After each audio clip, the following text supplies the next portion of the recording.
what's up, you guys? This is Derek Gutierrez, and you're listening to Best of the Bracket. And along beside me, we've got Trent, the handsome one, Gilbo. Trent, what's going on, man? Hola, señor. Tis bueno. Good. All right. Well, happy Valentine's Day to you, buddy. And we've got a special Valentine's treat to our listeners. Trent, tell them, what are we going to do today? Ladies and gentlemen, boys and girls, children of all ages, Best of the Bracket proudly brings to you its WWF St. Valentine's Day Massacre Watch-Along episode. Oh, yeah, Daddy. That was good. I like that. I felt that deep in my loins. Right down in my grapefruits.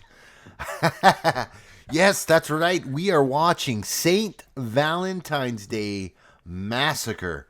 One of Trent's favorite pay-per-views. Yep. You know, such a great pay-per-view here. It really is a wonderful pay-per-view. It's fun. It's fun to watch. A lot of action here. And this right here happened on February 14th. So it truly did happen on Valentine's Day from the Memphis Pyramid in Memphis, Tennessee. So so Trent, if you're ready, bud, I'm ready. Why don't you tell the good fine people how this works, what we're going to do, and then we'll get into it. Well, we are logging into Peacock, and if you go to WWE section, you will find the In Your House section that breaks it down, and you will look for St. Valentine's Day Massacre. And when we are there, we will click play. We will give a countdown, and we will go from there, senor. So whenever we are ready, we shall go. All right. And before we start on that, let's just give a quick shout out to Houston. Houston had to have surgery, so he's out on the proverbial shelf right now. So we want to give a quick shout out to him. Hope he's feeling better. What we did, we touched base earlier, so he's doing fine. So he'll be back on the next episode. But shout out to Sarge. Sarge, this one's for you, bud. And Trent, why don't you tell the good fine people where to find us on our socials? You can find us at BOTB Pod Show on Facebook, Twitter, Instagram, and TikTok. TikTok, baby, you don't stop. Yeah, all right. Wow. And visit us at anchor.fm/best of the bracket. It's going to link you to wherever you like to listen to your podcast. Google Podcasts, Apple Podcasts, and or Spotify. And as a nice little treat, I'm taking the audio here and we're going to throw it up on YouTube as well. So that's going to be out when we release this episode as well. So boom, there you go. Little, go over to our YouTube. You're on, you're listening to YouTube. Go ahead and just pop it on, just give it a listen. Maybe 1 or 2 times, 3 times. Why not? It's a fun pay-per-view. So watch it with us. All right. Well, Trent, if you're ready, I'm ready. And let's go. WWF St. Valentine's Day Massacre watch along right now. And we will hit play in 3, 2, 1, play. All right. Yes. Right, Daddy. Yeah, baby. Old school attitude intro. I just loved watching that intro back in the day. Man. And we start out with a little promo package here. Stone Cold Steve Austin, Vince McMahon, over like Rover. Dang, this was just greatest storyline ever. Maybe. Can we say that? Can we say that with with certainty? Oh, I know. Tell me a better one. Agreed. Agreed. I can't think of one. I can't think of one at all. Oh, man. Here we go. Look at this. St. Valentine's Day Massacre. Here we go, baby. This brings back so many memories here. You know, a little promo package here with everybody. And I gotta say, dude, everybody had a storyline. Everybody had something. The great thing about this time frame, there was always something going on. It got you invested with every aspect of the show. Like, there wasn't a character that you weren't either in the know of or had some sort of investment into, whether you loved or hated them. Right. Yeah. I mean, come on. We got Goldust and Bluedust. You know? Oh, man. Old Big Blue. We'll see that shortly. Oh, man. See, I wondered this here. So, if you think back, you had the Western Union. I'm sorry, this one. You know that was old school.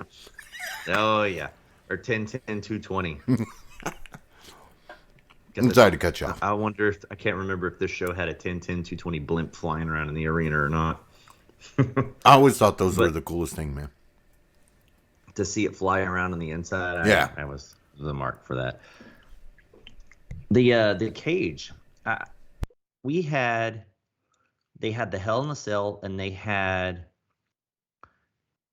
I think at this point, because they had Hell in a Cell, they still had this. I mean, this was Big Blue here at the end of this show, but they painted it black. But why were we using the old school cage when we had used the fenced cage?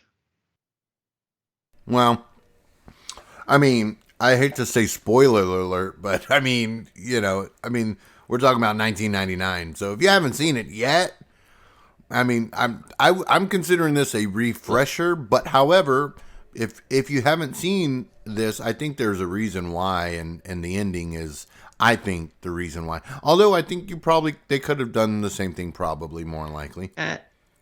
Well, I mean, look at the. Remember that Braun Strowman Big Show match? Yeah. Oh, it was yeah. like Big Show's last one on Raw for like a very long time. Yeah. Yeah, that panel of the cage, which was a fenced cage, that broke off. I mean, whatever. Maybe the technology, if you even want to call it that. I don't know. Maybe they just didn't know how to gimmick it right for fencing at that point in time yet. But obviously, at the finish of that main event match, now we know why they made it that way. It probably was just easier to make that ending happen with that type of cage. Right. So I wondered that. Remember when we were watching the show, I was like, why are we using the old cage for this? But I guess looking back, we know now why. As we see the bizarre one, the androgynous one, as someone once said. Well, he's very androgynous. I would say that. This Goldust character, I mean, this is in 1999, so he's back to the OG Goldust. But when he first came out, 95-ish? Boy, that was an over character because it just made everybody uncomfortable. Oh, yeah. Yeah. And it definitely fulfilled its purpose. Well, I mean, we're talking about a different time, you know? Yeah, absolutely. People say, oh, no, that's bullshit. That's bullshit. But, I mean, we're talking about it literally is a different time. I mean, this is completely different era of social life, you know? I mean, it's absolutely. But yeah. That just showed the Jesus. We got Blue Meanie here. By the way, okay, St. Valentine's Day Massacre, 1999. This is coming from Memphis. Trent, what arena is this? Do you know off the top of your head? At the time, it was called the Memphis Pyramid, but now it is known as the FedEx Forum. There we go. Okay, so this, I don't know if you notice it, but dude, this is a big crowd, and it's a big building, and man, there's a lot of people there. And Jesus Christ. I remember that promo. I was like, good God Almighty. For those who are not watching along with us right now, we've got Bluedust, aka the Blue Meanie, sitting on a couch, almost naked, and blue body paint. Yeah, blue everywhere, baby. It's blue everywhere. A blue bath for Goldust, the Raw prior to this show. Hey, can you imagine Blue Meanie being around this time? Maybe a year or two ago. Come on. Who better than to promote Blue Chew than the Blue Meanie? Come on. Oh my gosh, we're missing an opportunity there. Hey, Blue Chew, get on it. Get on the Blue Meanie. Get on it, literally, figuratively. Oh, that needs to be Blue Chew's saying. Blue Chew, get on it. Goldust going to town. Man, this is a colorful match here. Very colorful. As bad as this was, but this was probably the biggest, I guess, run that Blue Meanie had in WWE until One Night Stand 05? God damn it, I knew it was coming. I knew it. I knew it. Oh, man. Well, that night at One Night Stand, he was Red Dust. He was beat up Dust. He was... man. They did this so well, though, with him, like, mimicking Goldust and everything, but just doing it with blue. I mean, it was so simple, but it was done so well. Yeah, it was a parody of really a parody, if you will. Right. But it was done so well, and that's the thing that we're just such a far cry from, is that, imagine that. It was good, creative. Well, yeah. Everybody had something. Oh, grinding that leg, baby. Oh, yeah. Oh, yeah. Open it now. Jeez. Thanks to Blue Chew, the Blue Meanie will hump your leg. Oh, God. Oh, there's a face bump. Old Teddy Long refereeing in this match. Oh, you know what? I didn't even notice him. Oh. Well, the referee, you're not supposed to notice. No, well, good job. What an idea. Good job, referee. Oh, here we go. Going for Shattered Dreams here on the Blue Meanie. Shattered Blue Dreams. Have to get blue balls.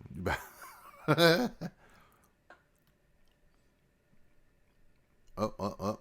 Okay, well, here we go. Reversal. Oh. So I couldn't tell now, watching back at it now, like, do you recall who was the face or heel in this match? I have no idea. I can't tell. And I'm being Goldust completely playing up to the crowd, and both Blue Meanie was playing up to the crowd too. So I don't know. Oh, dear. Curtain call, and that is it.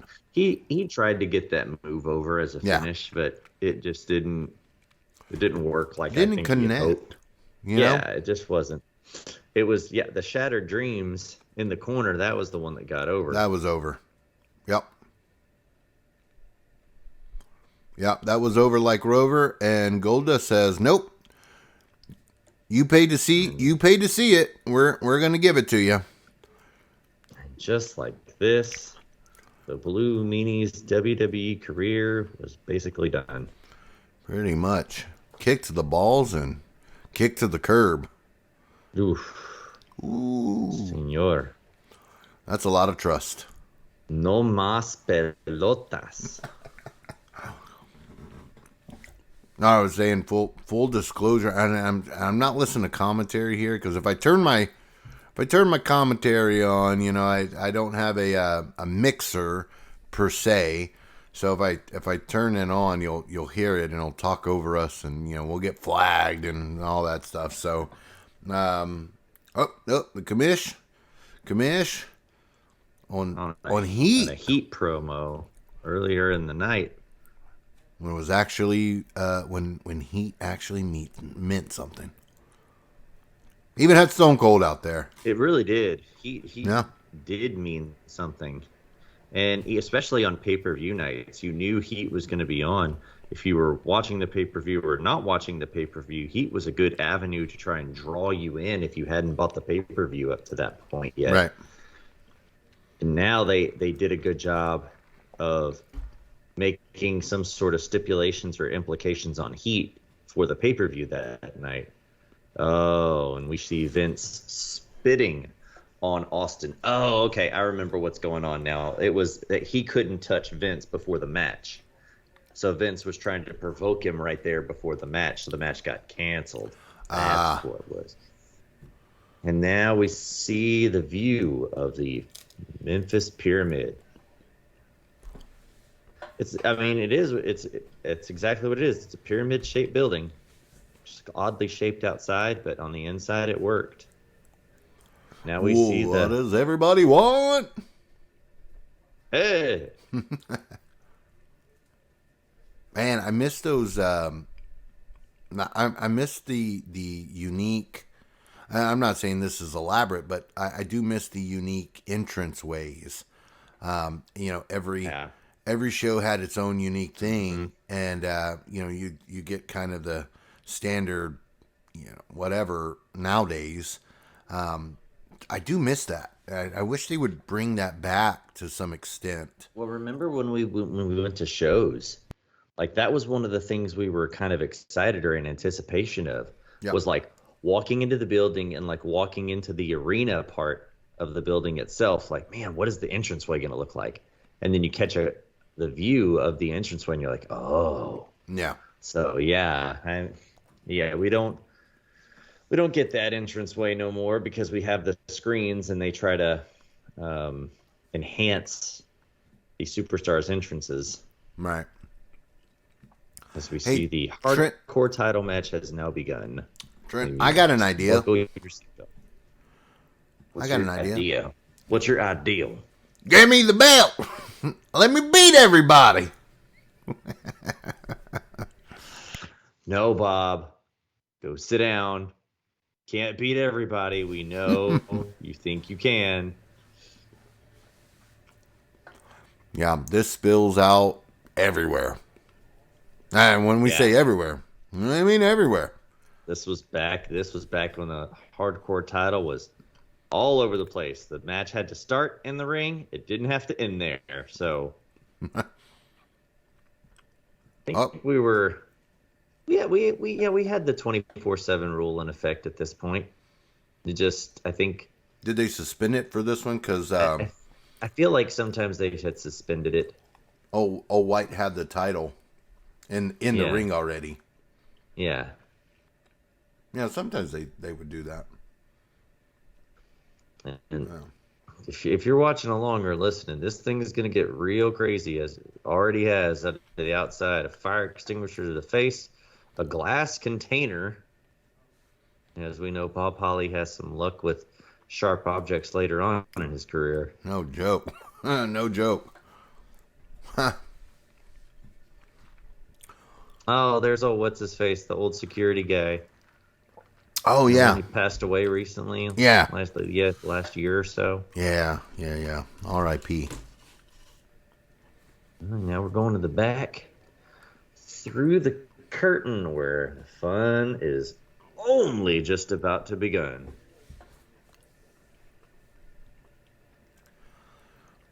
Already in the backstage area. This was, this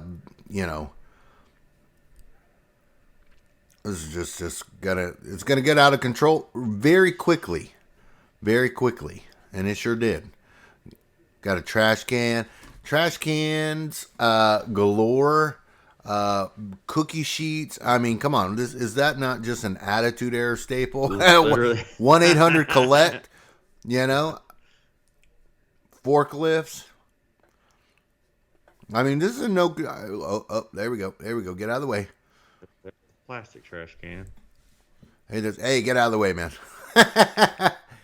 Dang. Oh, yeah, forklift. See, when you see a forklift right here, this was not too long after the halftime heat. Oh, yeah. Mick Foley pinned The Rock with a forklift in that empty arena match. What a show. You know, Oh my. Oh, blood it's a cooler. ice. Look God at that. dang. Said, you want a drink? Here. My goodness gracious. And we are outside the building where the trucks are. Those of you that are unaware of or don't know about this particular arena, the Mississippi River is literally right next to it.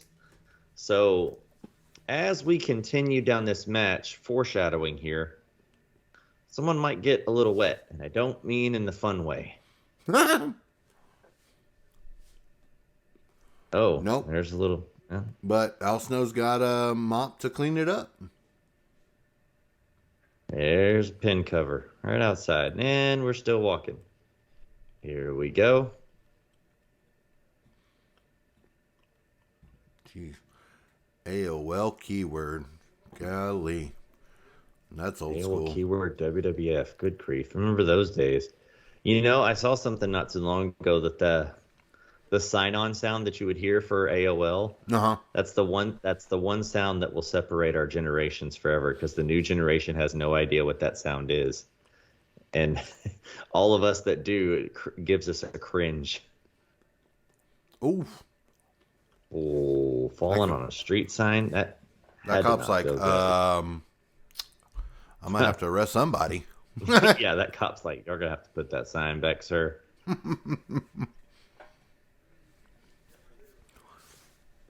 Jeez, man. We got stomping away, a pin cover in the middle of the road. In the street. Bob's like, that wasn't it? No, Bob. No, Bob, we're not out of the water yet. Those martial arts kicks. But we're inching closer. Also, keep in mind, this is Memphis, Tennessee in early February. It's pretty cold. It's pretty cold outside. Yeah, still cold, you know. Oh man. Oh, what was that? Oh, he threw him through a fence. I think he hit his head on that car that was there. Oh, jeez. Hey, this is no rules, man. I'd bring a damn gun or knife. Oh yeah, I mean, back in the day when we would wrestle, we brought everything. Hell yeah. We could be like. He's choking him with barbed wire off that fence. Oh my. Wow. He's hardcore. No, he really is hardcore. He really is. That's his name. Well, he's walking over to get a stop sign. Well, that stop sign looks screwed up. Yeah, no kidding. All right, so now we're over here by the water.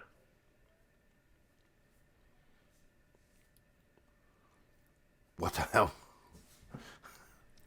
I mean, this was during the time where, you know, we're going to use pretty much anything as a weapon. Yeah, anything worked. You know, and you know, yeah, anything worked. I mean, this is it's insane. Now we're going to the bank of the Mississippi River. Here we are. Why is there a piece of fencing there already? You know, look at that. There's sticks that are just laid up on that concrete block, all ready to go. We are in an era of don't ask any questions because there are no answers. We're oh, good Lord. Don't even know what he just pulled off that tree to hit him with. Jeez.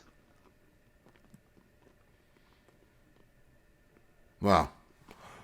This definitely... This was one of the dandies in that hardcore era.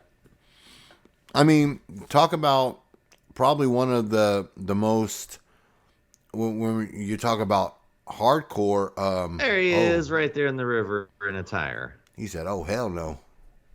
Oh, God, he missed. He said, "Nope." See, jeez, why not just drown him? All right, hey, no rules, no rules. Just drown him and then pin him. And kick out then.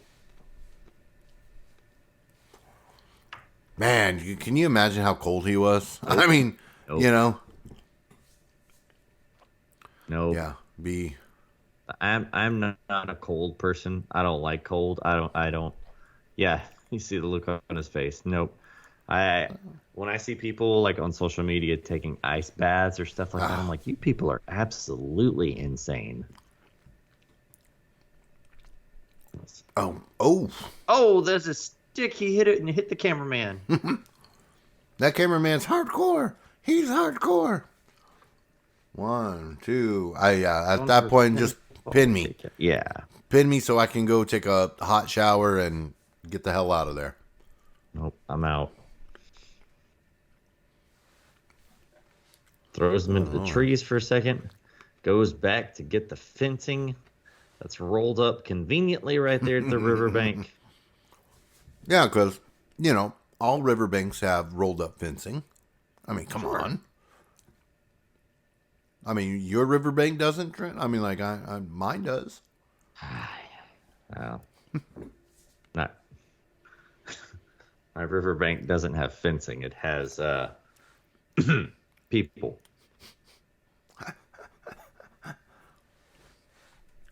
Swimming for that American dreams. This. Oh.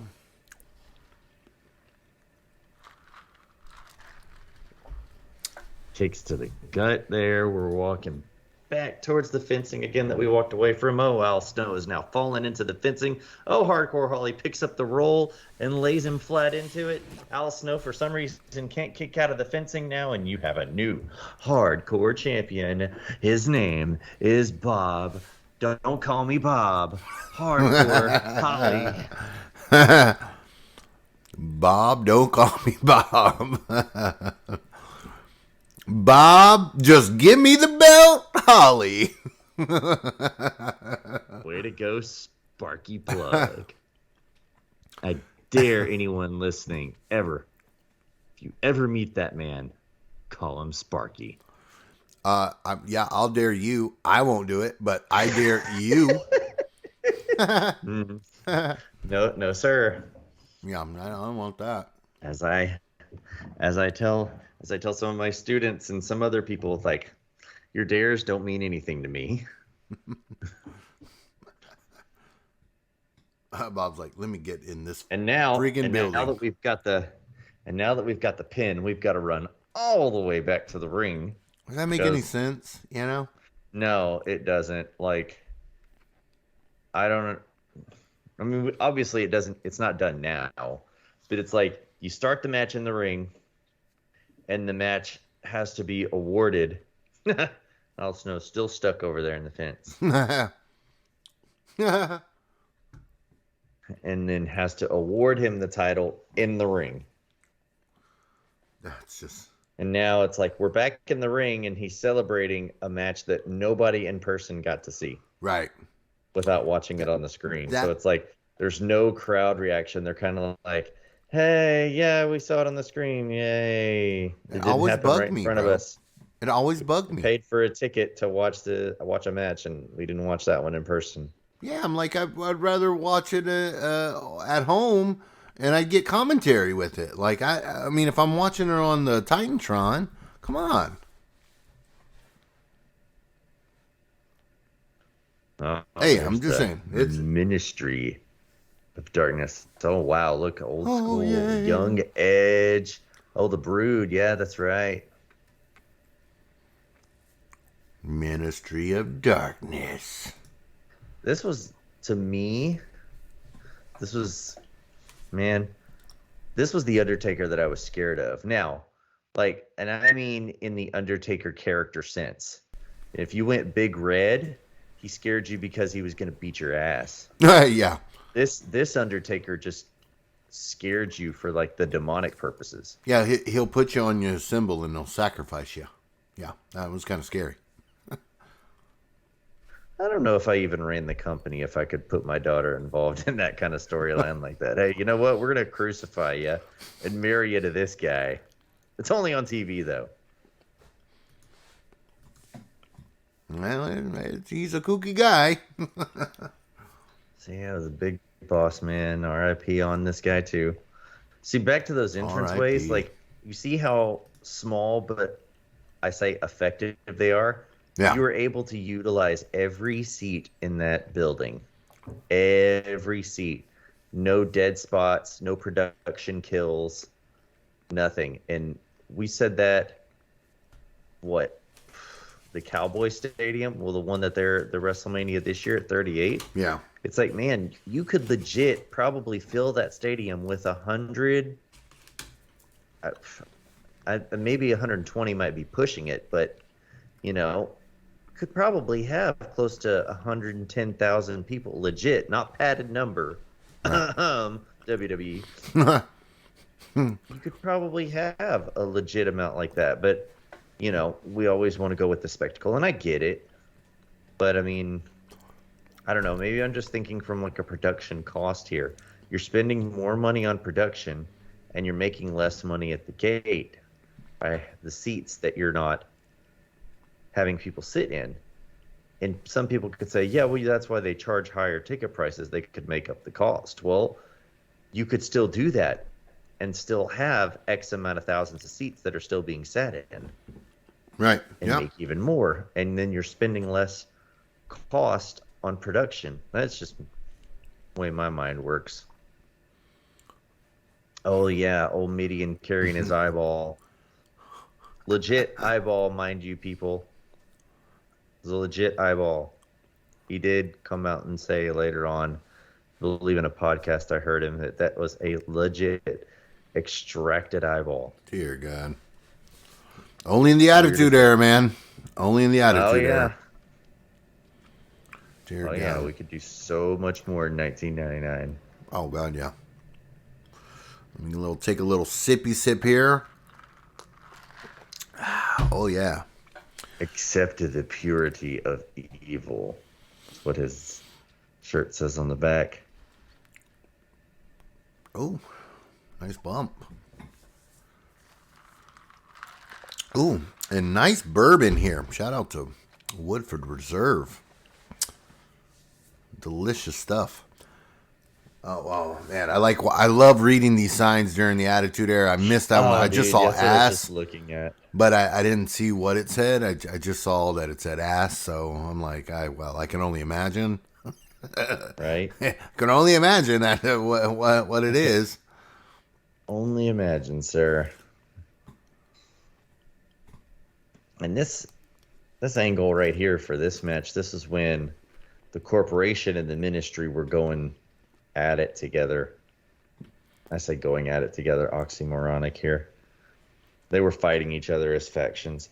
Later on, in the spring, I believe, after WrestleMania, that was when the ministry and the corporation merged. I'm trying to think if that was the first SmackDown. It was in the, I want to say in the very, very, very early days of SmackDown. It was either like the first 5 episodes that the ministry and the corporation merged together. That's later on down the road here. I don't remember this being a hardcore match, so why is Big Boss Man getting a chair to hit him in the head? And now Mideon's biting him. This is against the rules, guys. It's Attitude Era. We don't give a damn about rules. Outside the ring, and the referee's not counting. Come on, Jimmy. Jimmy Corderas, for those of you that didn't know the referee's name, yeah.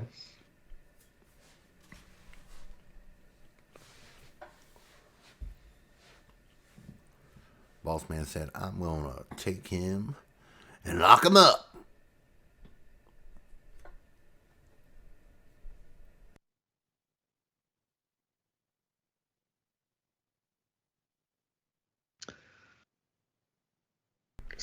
somewhat of a rear chin lock right there. Almost a Steiner recliner for those of you that know that move, without the sit down on it. Derek, where's your timestamp at right now, sir? I've got 31, 14, 15, 16, and counting.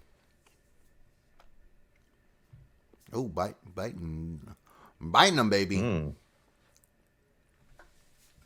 Said I'm hungry. That's also illegal. Isn't it funny how all the things that are illegal, quote unquote illegal, in a wrestling match, the referee gives them a 5 count? Yeah. And then, no closed fists. But that's all we do. Well, that's a thing where, the closed fist used to mean something. Not here, obviously, but the closed fist used to. And nowadays, everyone does a closed fist. But then to steal a line from good old JR, when you give somebody a closed fist and then that person gets up and he has no marks, no blood, no nothing, it just exposes the business. Well, yeah, like to piggyback off of that, he also mentioned that classic babyface heel move where the babyface has got the heel in the corner and the babyface stands on the middle ropes and does the 10 count punches while the crowd counts along to 10. And he's like, he said his dad had watched it one day as JR was watching it. And his dad said, "You mean to tell me that guy sat there for 10 punches and he didn't have a black eye, a bruise, or no blood? Bullshit." What? Yes, sir. Yes, that's exactly right. No kidding, Dad. Well, it just exposes the business, It's funny that is something we picked up on as fans. It's like, oh, yeah, that's it. But everything else, we're like, oh, it looks like he's really hitting him. Yeah, sometimes they were. Well, my favorite thing is people say, oh, that you watch wrestling? Isn't that fake? Isn't that stuff fake? Like, I'm like, hey, wait a second now. Hold off on the F word here. Like, I don't. We don't like that. We don't like that F word. The other one, it's whatever with the other one, obviously, but fake. I remember hearing Booker say on the radio one day, he's like, he hates it when people call him or his profession fake. He said, my best response is that the zeros on my paycheck ain't fake. That's great. That's great. That's right. And these zeros ain't fake, baby. My bank account, my tax person doesn't think it's fake. Ironically, it's the IRS is my tax person. I saw a guy online today with a shirt that said "Defund the IRS." You want to defund Erwin R. Shyster? Why? Oh man, that's what did he call that? That was his move. Yeah, it's a sidewalk slam, but I think that was my gosh, what did he call it? Boss Man Slam or something like that. Yeah, Boss Man Slam. Boss Man Slam. There you go. Oh, and I mean, at this point in his career, he was much better shape. But back in the day when he was like blue clothes wearing Boss Man back in the late 80s, early 90s, man, he was a big man. Mm-hmm. Like that name, Big Boss Man, was no joke. And now he was surrounded by the ministry. The lights went out, and now old Taker comes out. The dead man with a dead man by his side. Oh, Jesus Christ. Oh, yes!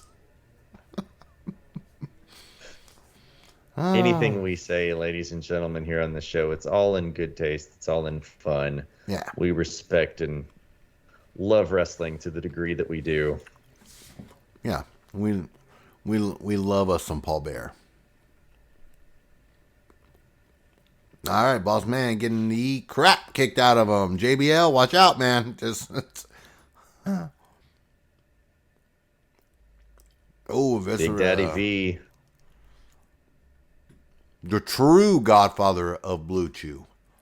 Even though he wasn't around to... Back in the day, yeah. Back in the day, yeah. He was this close with Lillian. And another slam. Splash, I mean. Man has a family. He's broken in half. They're gonna kill him. Yeah, see, that whole thing that Viscera had with humping people in the ring, like people were cheering that. You remember that? People would cheer for that. He'd like get in position and like look around, and the crowd would start getting all up for that moment for him to start humping somebody in the ring. Good nowadays, God, that would not work now. Oh no, nowadays we call that rape.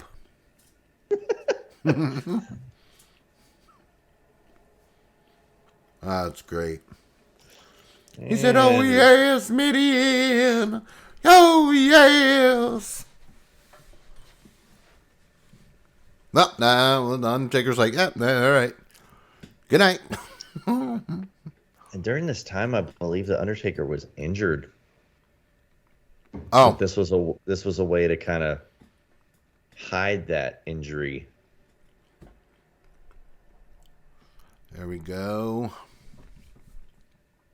And we see a promo here. Promo, I'm guessing for WrestleMania. Believe for WrestleMania. Yeah. There we go. March 28th. Hey, my daughter's birthday. March 28th, WrestleMania 15. Here you go. Got somebody with the neck problems now. Mm-hmm. Insexual. Oh, cat fight! Cat fight! Oh. The King's like, it's winking at me. Ivory may not have been a lot of people's favorite, like, diva back in the day, but that was not a chick I'd mess with either. No. Original Glow Girl for sure. Nope. No, I wouldn't mess with her now. Still probably beat the heck out of guys. Oh, Kevin Kelly. Oh, Jay Brown himself.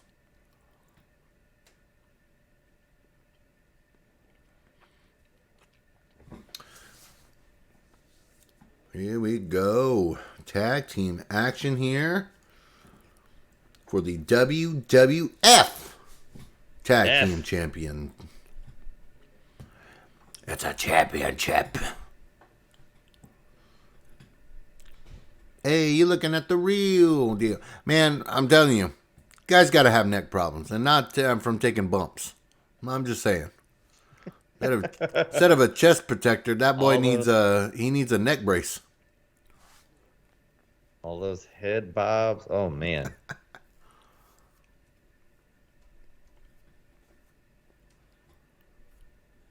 He's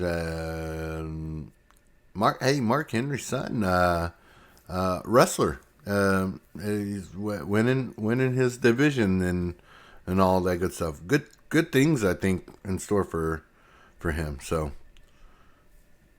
I just saw that on Twitter. And here we go. Here we go. Oh yeah. Oh, Finky, man.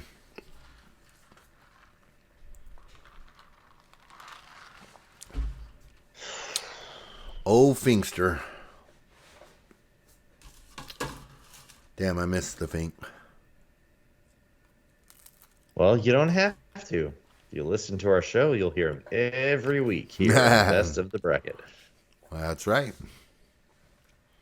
The following contest. Nobody did it better.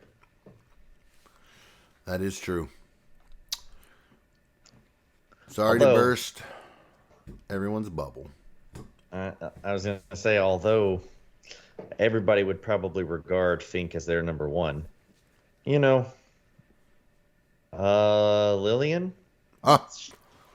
She's I think she's my number two.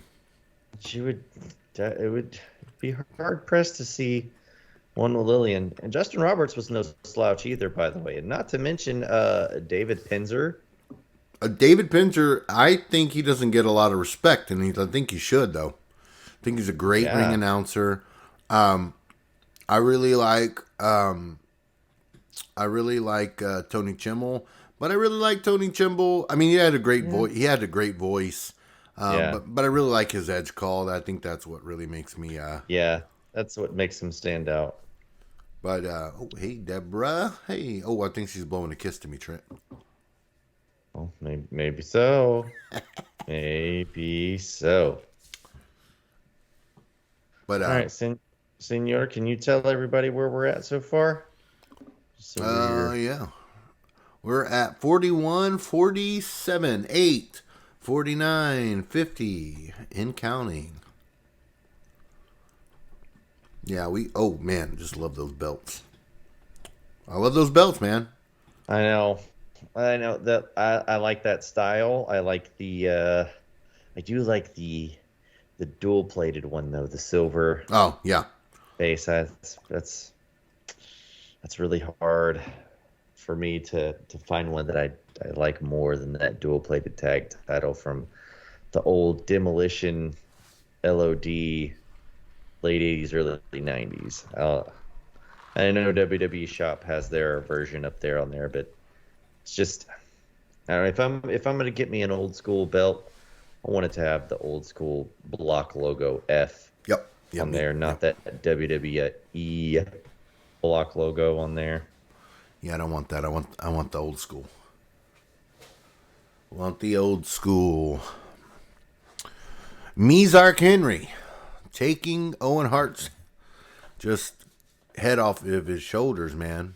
Yeah, you saw something fly out of his mouth there. I'm hoping it was gum. Yeah, not a tooth. Definitely wasn't one of his blue eyes.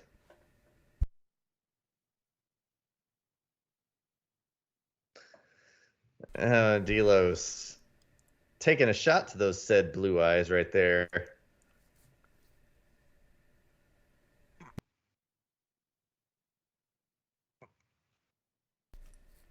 Oh, and Owen Bulldog. Boom. Owen, man, it was just so good in the ring, bro. I mean, like really good in the ring. I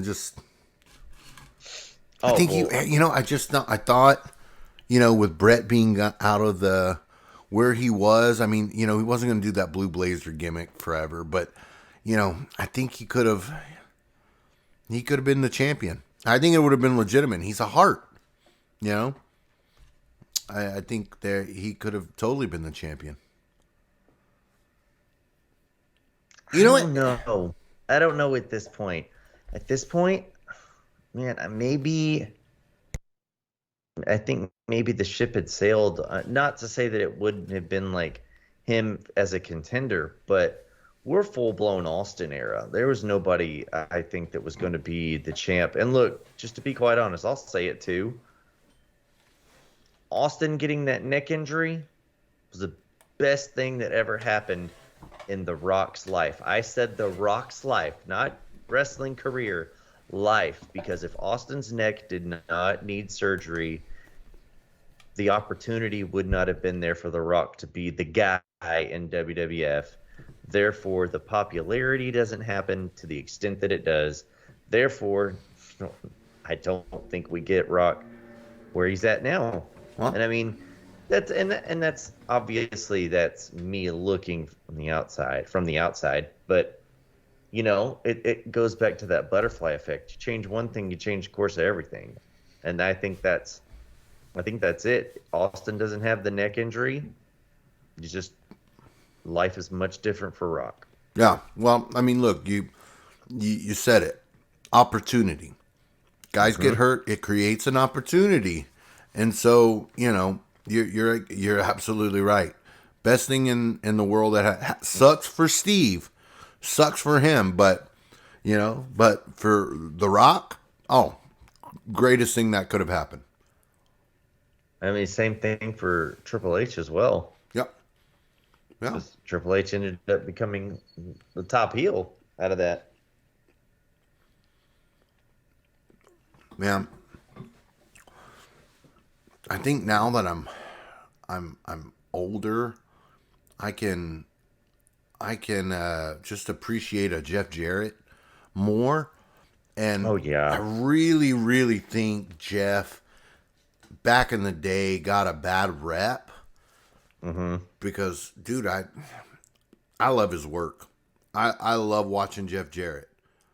I I think he's really good. You know, I don't want nobody to crucify me, but oh well if you do. That's my opinion. Inzagiri. Inzagiri.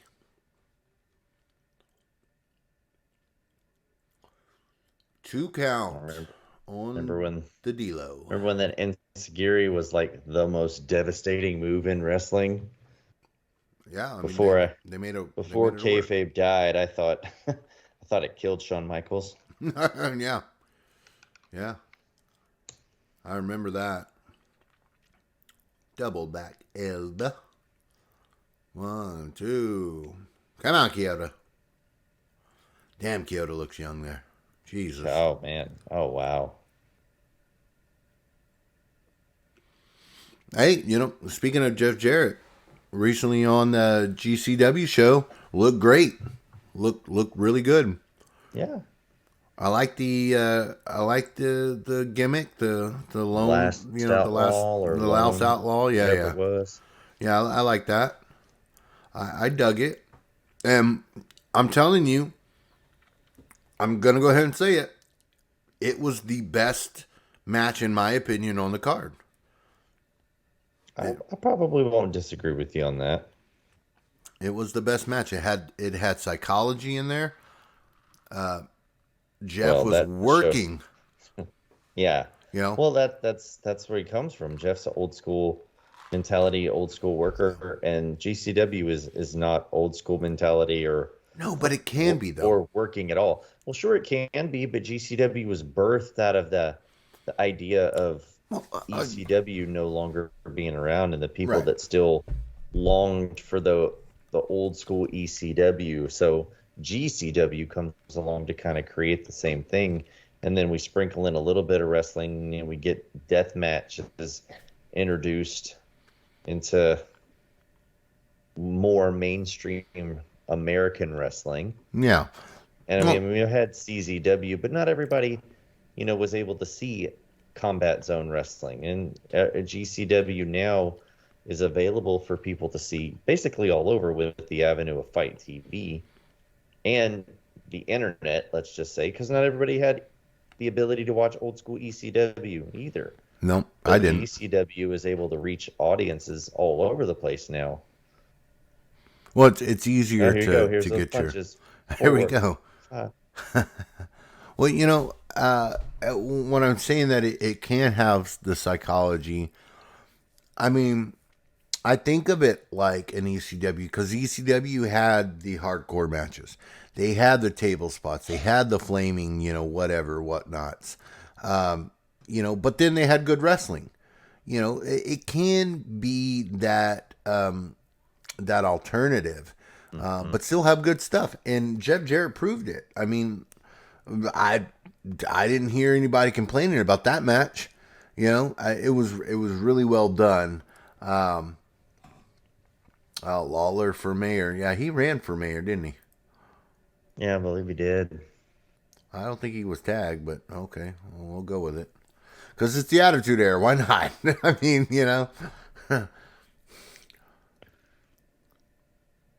I mean, he might have been tagged. It just didn't look like it. Oh, Mizark. Oof. Leg lariat. Yeah, I never cared for those. It always seemed like there was less impact on that. Oh, Oh, sky high. Yeah, you're right. It does look, it seems like, I just think, it's one of those things that, it looks good. CM Punk yeah. does it now. Or, I mean, he's always done it, but, he's still around, so he does it. And it just, it looks cool. It's different. Impactful. Yeah, and you're totally right. It does. If I'm trying to kick somebody, I'm kicking them. Oh, Betty. Oh, yes, ma'am. Debra. No, Ivory. Ivory, no. Get down. Stupid bitch. Calm down, Vince. Calm down. Oh, here we go. Oh, shot to the knee. Yes. Oh, here we go. Figure 4 on the big man. On the big one, and he's tapping immediately. And he lives to fight another day.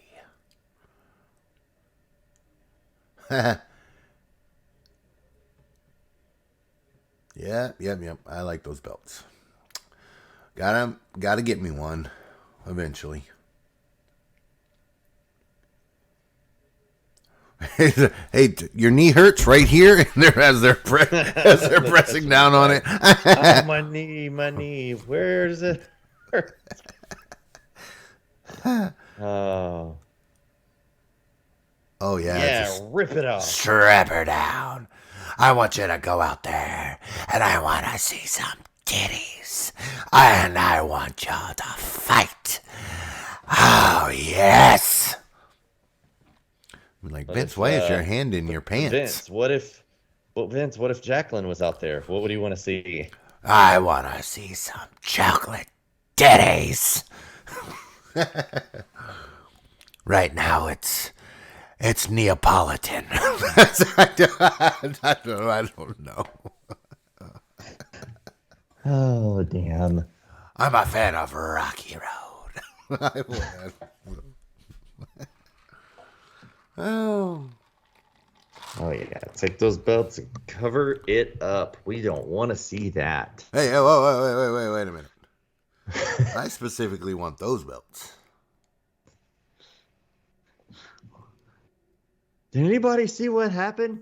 Did anybody see how he hurt his knee? Guitar parts everywhere. Guitar pieces all over the ring. Anybody see what happened? The rest like, I didn't see nothing. He's like, hey, you idiot. Hey, come on. You don't gotta shit on Kyoto. Do I think what I think I'm thinking? I think you think what I'm thinking. I don't know. Let me see. Okay. Kevin Kelly and Mick Foley. Oh, there's heat from earlier in the night. Oh, Sheiky baby. Sheiky baby. Oh, this is bullshit. The Rock beating up Mankind, hitting him in the knee repeatedly because if you can't stand up in a last man standing match, you can't win. That's right. Friend of the show, Mick Foley here, ladies and gentlemen. Friend of the show got the best of the bracket. Got us a shout out there, Mick. Thank you, Mickles. See, you could look at his mask a little more closely. You could see that thing's definitely been through the ringer. No, yeah.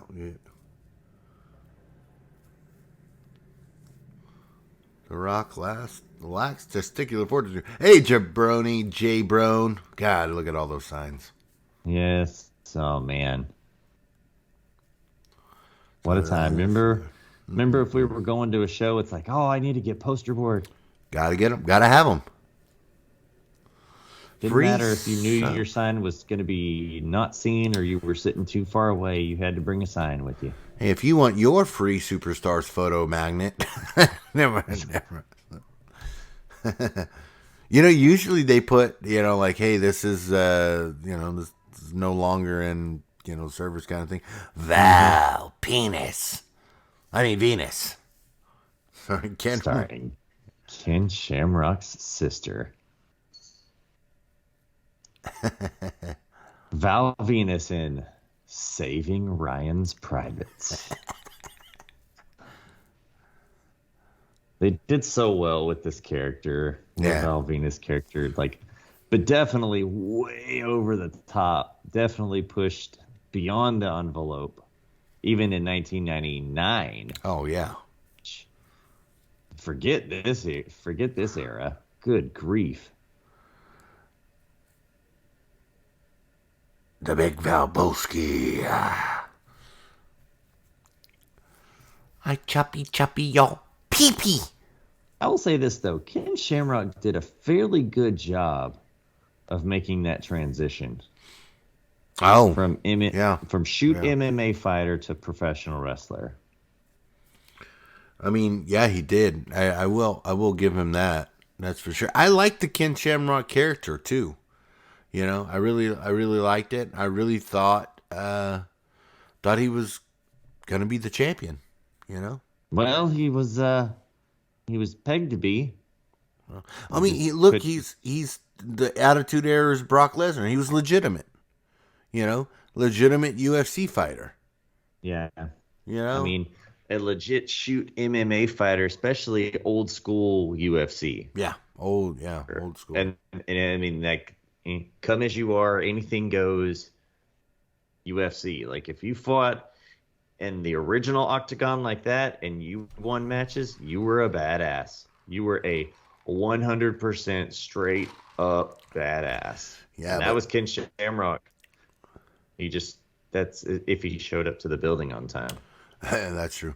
Yeah, you might be a badass, but you're not a badass Billy Gunn. You can't show up to the building on time. That's why you're not champion. Yeah. Apparently that didn't go for Brett either. So I'm sorry. Oh, well. Suck it. Yeah. Special guest referee. Just to stir the pot here. Ooh, white and white on white. There's probably white on white later too. I didn't mean skin color there, but okay, yeah. I wasn't talking about skin color. Ooh, daddy. Fink's like, by God. By God. Oh my God. Oh man. Well, looks like she got her working clothes on, and I don't mean wrestling clothes. What do you think, Bruce? I think you could see her at a certain club after tonight's show. It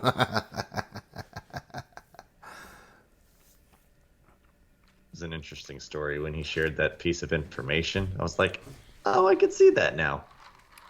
Yeah, I can see that.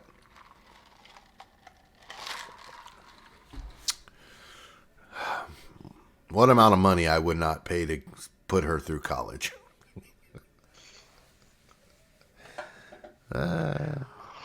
Well, hey man, you know, she got to get her education somehow. All right, and if it's gonna be me, goddamn it, paying it rather than our government, I'd much rather that. Anyways.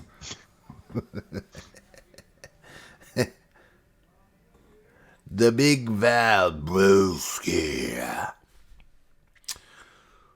Oh.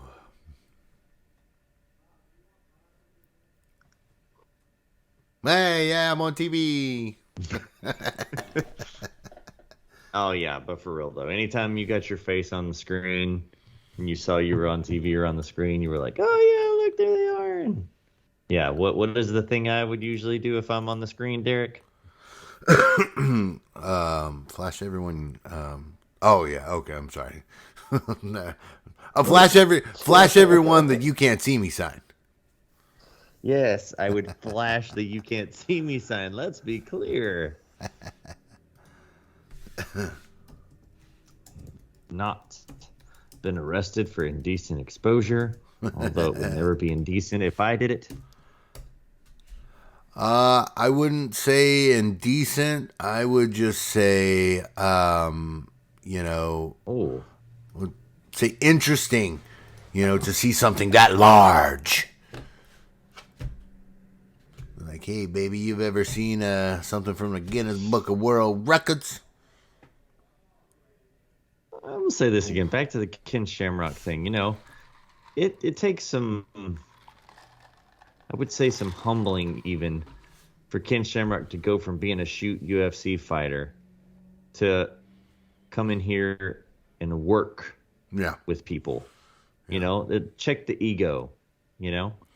Well, I'm a legit UFC fighter. I could beat anybody up if I wanted to. Yes, you could. Right. I was about to say he probably knew that. That's probably why everybody else probably knew it too. Yeah. Okay, I'm not messing with that guy.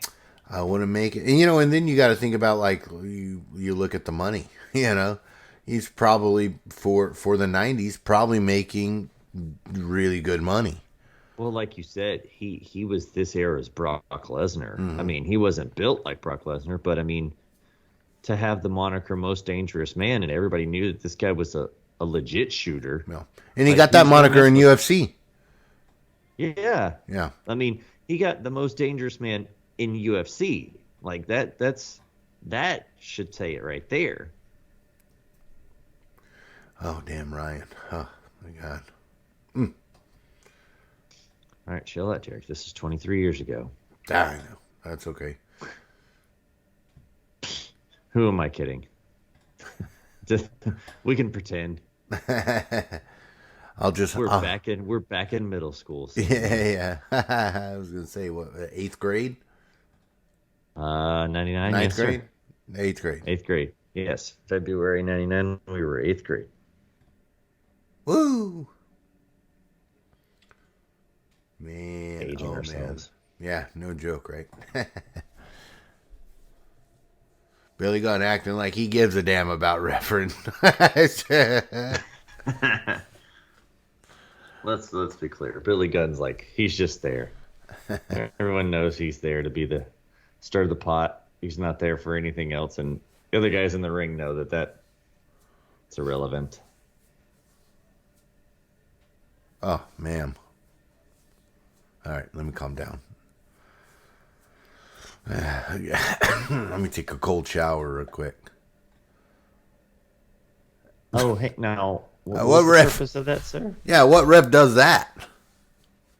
Absolutely uncalled for, Billy Gunn. Uncalled for.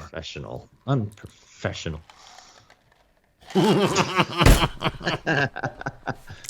Billy Gunn as a ref. We're all thinking. Hey, Billy Gunn, very professional. Very professional there. Professional as in vivid.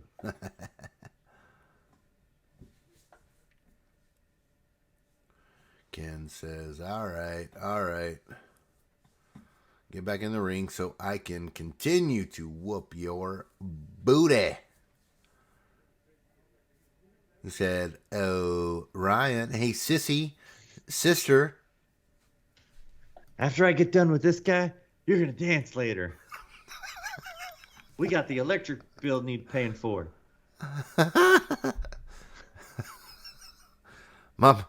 Mama says, we need that money. But I'm going to school. Mm-hmm. Yeah. Billy Gunn just sitting there. Hey, I'm the ref. I'm just here.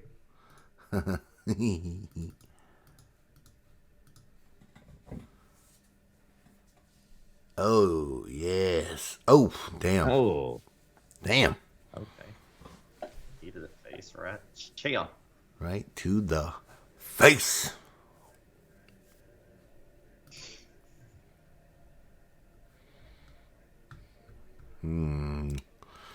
Here we go. Oh, block of the suplex. And got the Valvenister. Boom. Vertical suplex. Very nice. I see Billy Gunn, I mean. See Billy Gunn wearing shoes, high top shoes up to the ankle, but wrestled in boots. Now, what do you think works better, boots or wrestling shoes? I mean, if I had to guess without ever wearing them, I'd probably say wrestling shoes. But I mean, I don't know. I don't know. I would say wrestling shoes, but you know, I would think that if you wear boots of some sort, well, I don't know. I would probably say wrestling, but I could be wrong. I don't know. Hey, if you're a wrestler and you listen to the show, man, just let us know. I might know some people. Oh, well, there you go. Yeah, there you go. You might know a thing or two about a thing or two. Double underhook He here. said, That's what I'm gonna be doing to Ryan.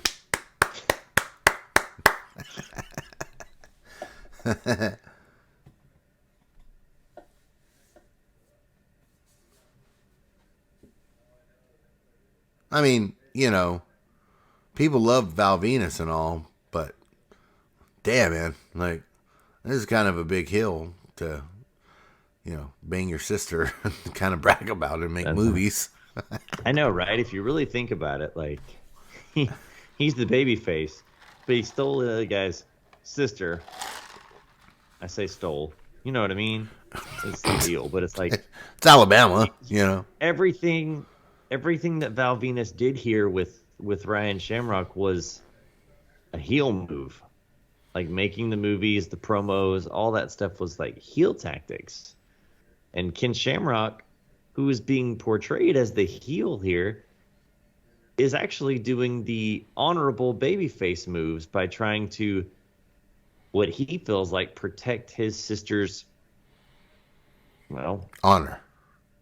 I say honor, but I was going to say innocence, but that's obviously not it either. But yeah, I guess honor, if you even want to call it that she had that. Later on, we come to find out in real life she didn't.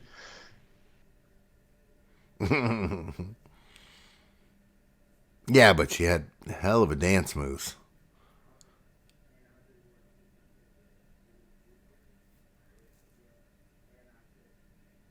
All right, got a camera full of ass right now. Camera full of ass. And that's from Billy Gunn.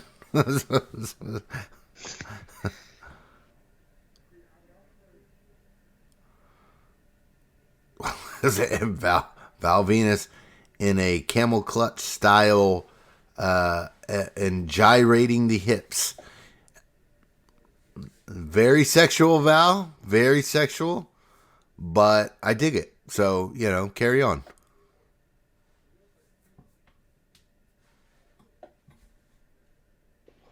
Oh, here we go. We got Ken Shamrock fired up. A quick flurry of shots there. You had to think of. You gotta have good cardio to be a professional wrestler, and you gotta think with all of Ken's background in the UFC, especially the old school style. You had to think his cardio was through the roof. I mean, you had to have great cardio. Oh, without a doubt. And a little butterfly here into a pin. And Billy Gunn had no idea what he was looking at. A little late there. He said, "Hey, sorry, didn't know what the hell I was looking at. My bad." Only been a wrestler for my entire adult life. I don't know what a pinfall is when I see one. Chin lock here, chokehold, whatever you want to call it. He says, "Hey, sir, there's no spacing on that arm. You are choking him. I need you to let that go." Yeah, 1, 2, 3, 4, 5. He is disqualified. He is not counting. He should be disqualified, but Billy Gunn is kind of checking in on that and going, "Huh." Well. Okay, Ken, what do you want me to do? You want me to call it off? I can call it off now. Me and that girl right there can go over in the back and get it going.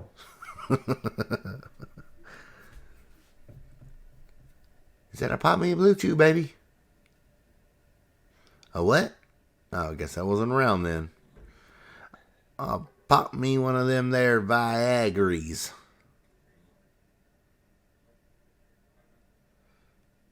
Here we go, Ken Shamrock fighting out. Trying to fight out of the headlock. He said, "Come on, let the crowd be into it." Oh, yes. Totally into it. Man, speaking of crowd, looking at some of these people in the crowd here, man, and the styles, totally 90s, late 90s, early 2000s. I'm like, yep, that's what we look like. That's what we look like.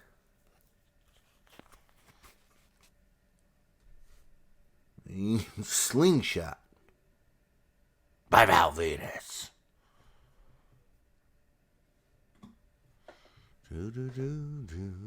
Oh yeah. Putting his foot in the face over on the rope. And Billy Gunn does not count. He just does not count. Like, oh, okay. All right. Well, it's no all right, DQ so match. Val Venis in the WWF. When you hear Val Venis, what do you think of? When I hear Val Venis, I mean, I think of Hello Ladies and his adult films, that there's parodies of films. All right. Val Venis' most memorable angle. Oh, choppy choppy yo pee pee. Out of doubt. Oh yeah, that brought him to fame. Me choppy choppy yo pee pee. There.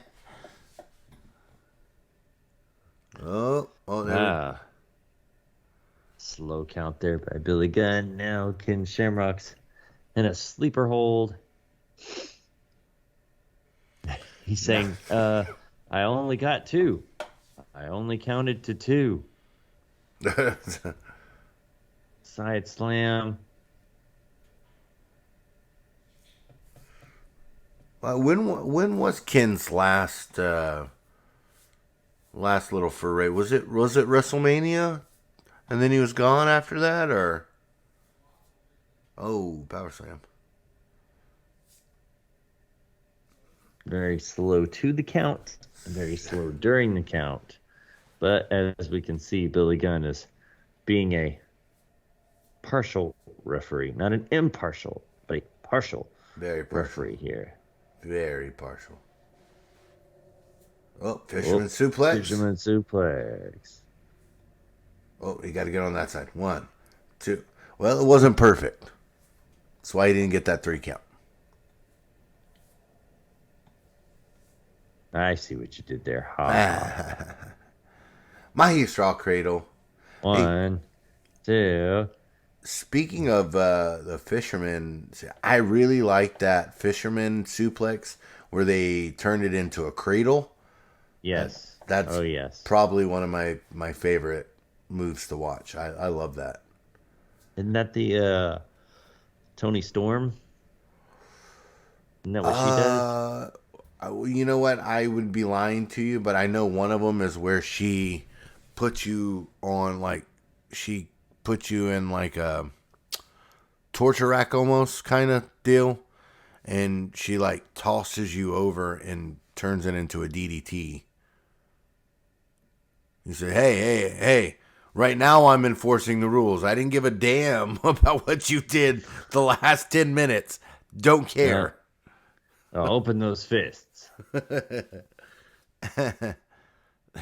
think great. To go back to answer your question, I think this, going into 15 was 15 was Shamrock's last WrestleMania, I believe. Another leg lariat. I guess they were popular here. Hurricanrani. I'll go for the pin. No, you don't want to go to the pin? No? Billy's telling him, like, hey, I was right here. You didn't go for the pin. Billy. And he snapped. Oh, my gosh. Remember when Ken Shamrock snapped? It was get out of the way. Yeah. Do you give up? No, I don't hear him.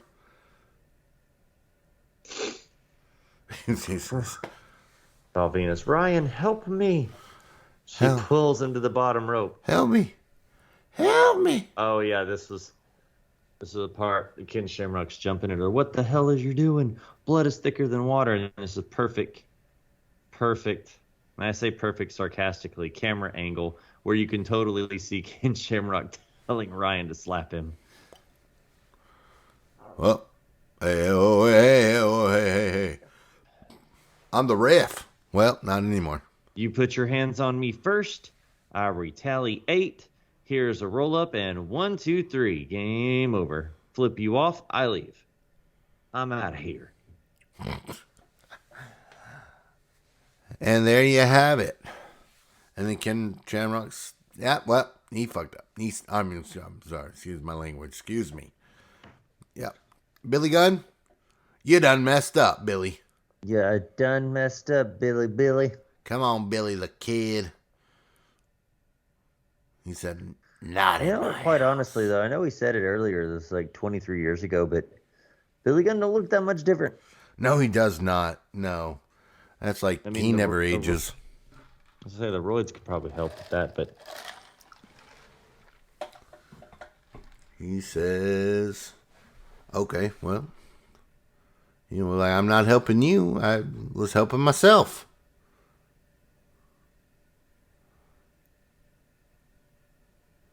Oh, man. DX still over. 1999, still over.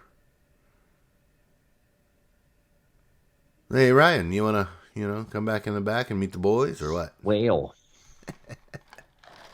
I'm a ring rat. That's what I was telling Mickey Knuckles. I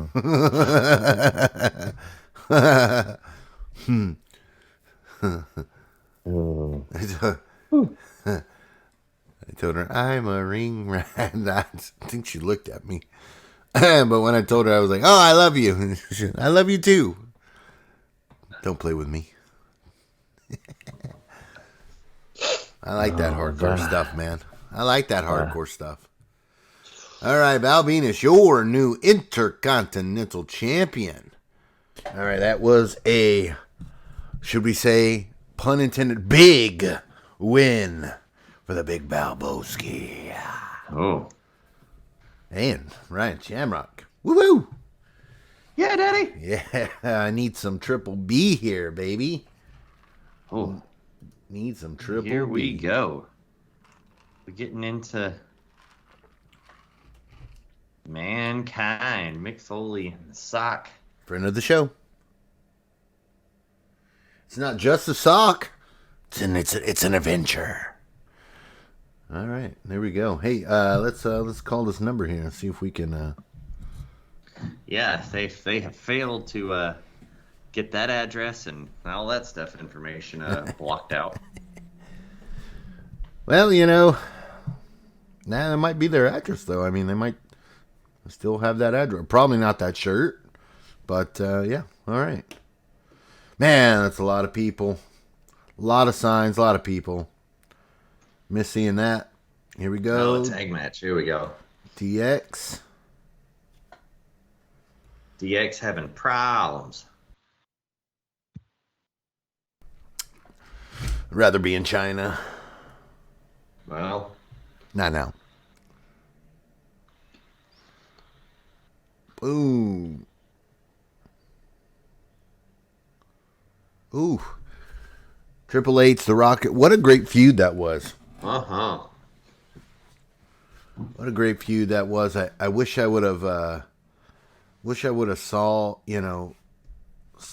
that towards maybe when they were more established, I would say. I mean, at least Triple H, I don't really recall them, feuding in I mean, let's see, when their last big feud was for the IC title? No, they probably had some matches where they were in, together, but not like a singles feud, correct? Or am I? One of the matches that stood out to me between the Rock and Triple H was that ladder match they had at SummerSlam '98 in the Garden. That was like a 30-minute plus match for Intercontinental title, and your main event match was for the WWF title, and that was Austin and Undertaker. And then you had a quote-unquote mid-card title going 30 minutes. Yeah.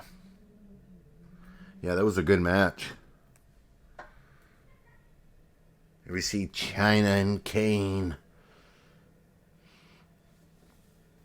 And the low blow from Chyna onto Triple H. What was this the start of Chyna wanting to, quote, kind of strike out on her own, if you will? I think so. I mean, it's kind of like what else would she have done at this point in time? Right. She got to try something new.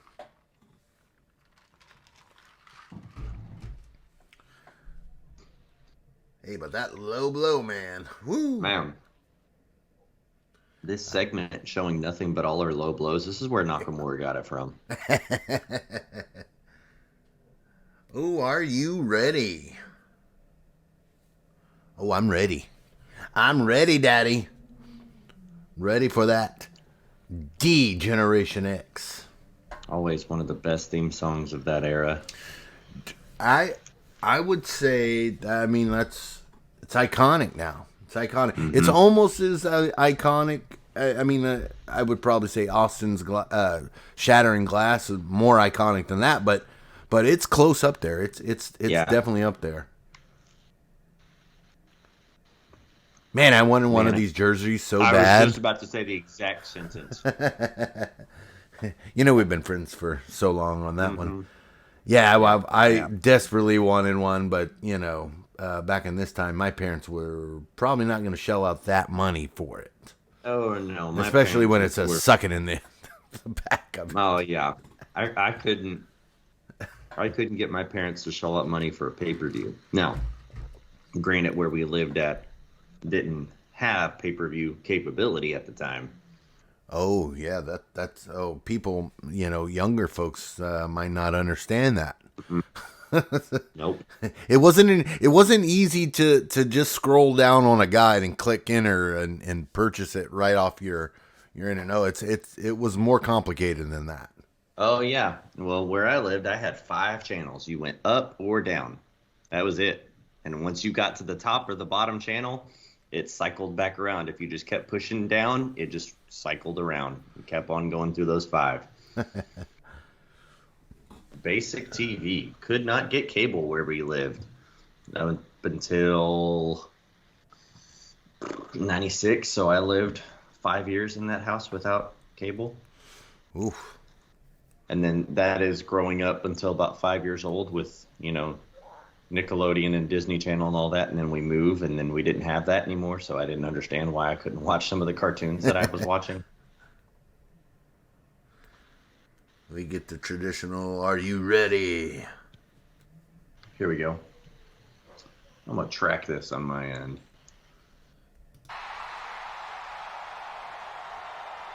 Man, listen to that crowd. They want the saying, they want it. Memphis, Tennessee. He said.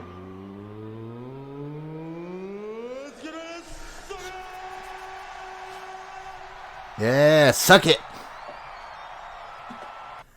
Yeah, man. Memphis, Tennessee, baby. Let's get ready to suck it. That's a quote. Oh. And here we go with the Big Red Monster. Can't say what The Rock used to call him back in this time frame. No. That's we can't bring that up either. Mm-mm. Not even on this show. No. Don't want to get canceled. Get with that pyro. Remember when we were at a show and his pyro came on and we were sitting like on the second level and we felt the heat?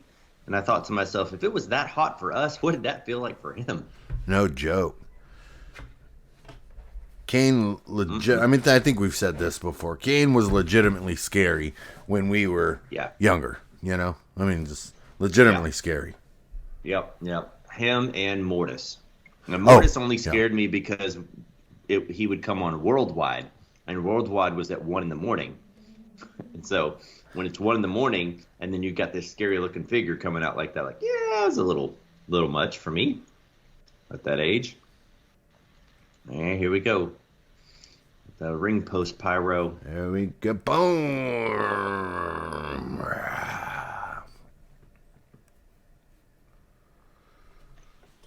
Man, Glenn Jacob, the mayor of Knoxville, Tennessee.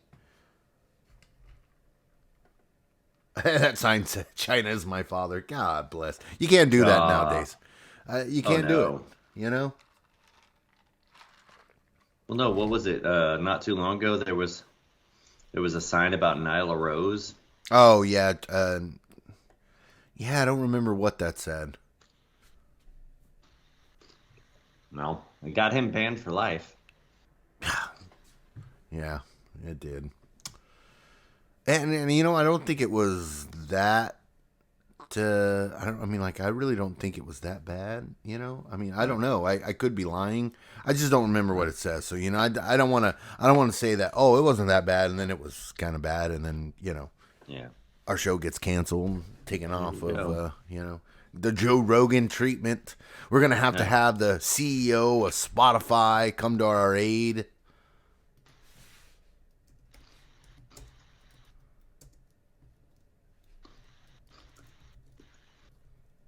Oh, Triple H ripping the Chyna shirt, wiping his ass with it, and throwing it in her face. It's probably not the first time it's something like that's been in her face.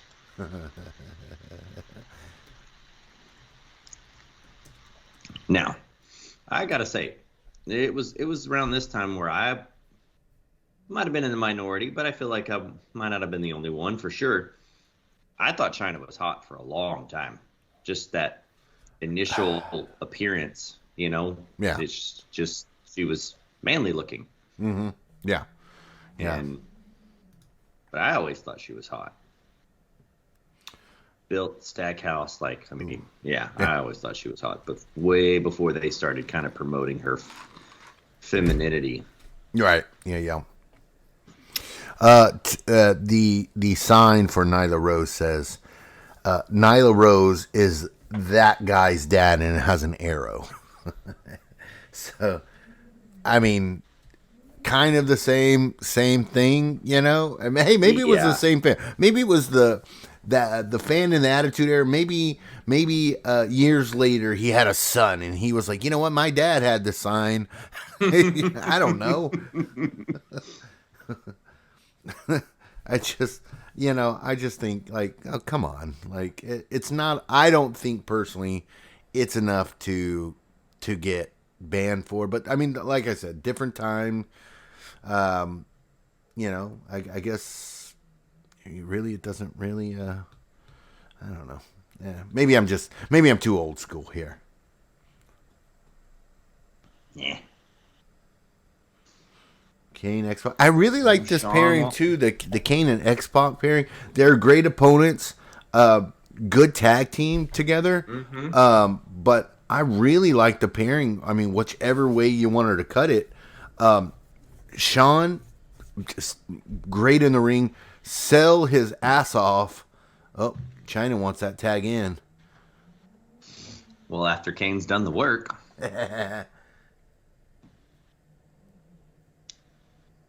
And, you know, man, all right. Well, there, Chyna just saying, hey, I'm going to run over you. X-Pac. Oh. X-Pac sidesteps. Says, let me give you a face full of this Bronco Buster. Nah, it's like, just kidding. She went down, and he said, yep. Oh.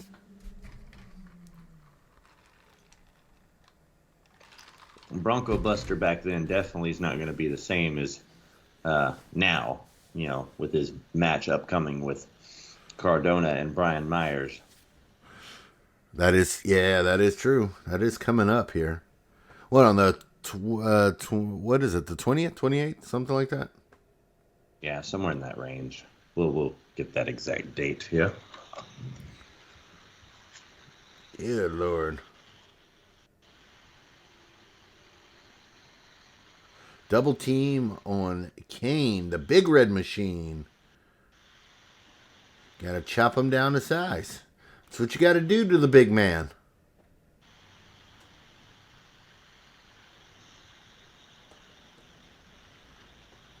Look at that. Ref, that's illegal, sir. Triple H couldn't bring the big man down to his knees there. The date on that tag match, sir, is February 25th in Los Angeles. There we go. Ooh, Triple H was about to debt Chyna. Kane with the save. He did a really good job of showing that character, like, I'm really mad at you, and I should hit you, but I really don't want to. Mm-hmm. Big power slam. Wow. Or body slam. Sorry.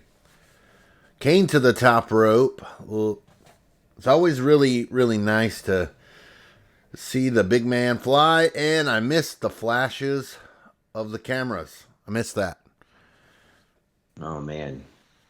Yeah, you remember there was this moment, Triple H, when he came back, his return off of injury in the garden, all those camera flashes. Yeah. Of him standing on the ropes, man. And that was like the shot that everybody wanted if you went to a live event when Stone Cold's entrance came. Yeah. And he went on the turnbuckle on that middle rope. That's where the camera flashes were going crazy.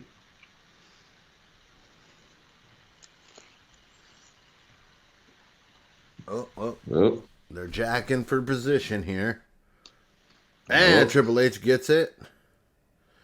And Chyna says, nope, reversal. Big forearm shot. Yeah. Ooh, man, there you go. Chyna's body slamming Triple H. Shane O'Mac. Oh, golly. Look at that elbow drop. God, dog.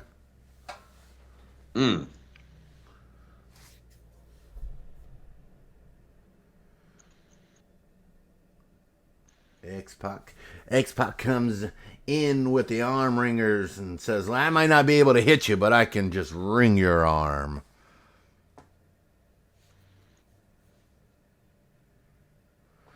Well, he definitely hit her all right. From behind.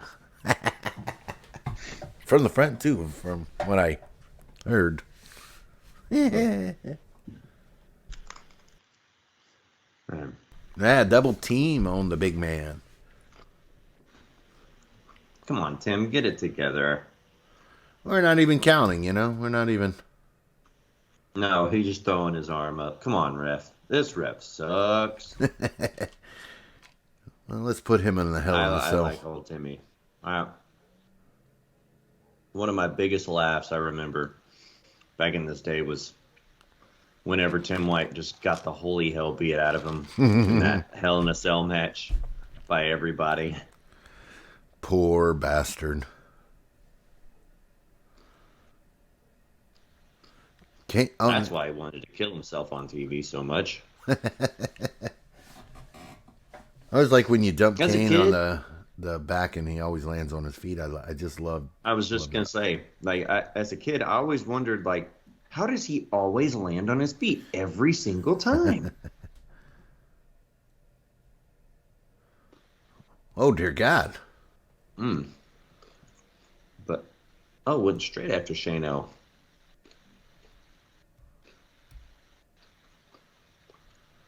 X-Pac, quicker than a hiccup, as good old JR would say. Sure was. Boom. Oh, man, big power bomb. Oh, man, that's a big man move right there. Shane said, what happened? What happened? You got released. Boom. Oh. Well, Shane. Sorry, bud. In 1999, it's X-Pac. In 2022, it's Nick Khan. Knocking him on his ass.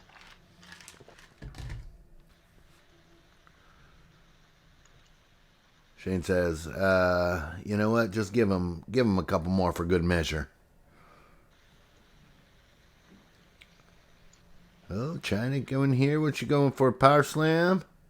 Yes. I mean, it was always weird to kind of see Chyna wrestle the guys. We were kind of like curious about that. It's like, well, wait, she's a girl. Why don't she wrestle the women?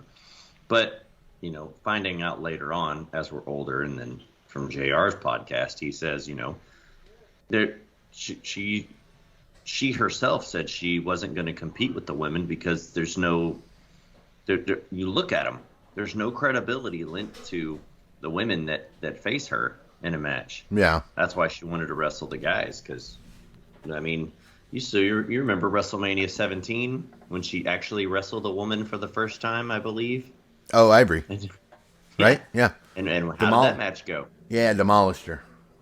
Quick work, It would be fun to see, if we had a little time machine, a Chyna versus some of the women nowadays, because I think that would be an interesting pairing. I think it would make even Chyna, to an extent, it'd make her a bigger star, because look, she's a powerhouse female, and most females nowadays are not what you would consider powerhouses. Not all of them, at least.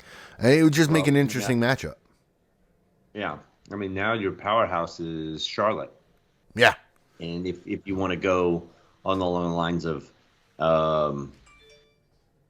Jade Cargill, as green as she is, but she is a powerhouse. Oh, yeah, she is. She is a powerhouse. And, I'd say you could say Nyla Rose is, Jamie Hayter. Oh, I love Jamie Hayter. Shots to the gut. Right there into a sleeper hold, and X-Pac is going to sleep with Chyna. Oh, wait, did I just say that? Wait a minute.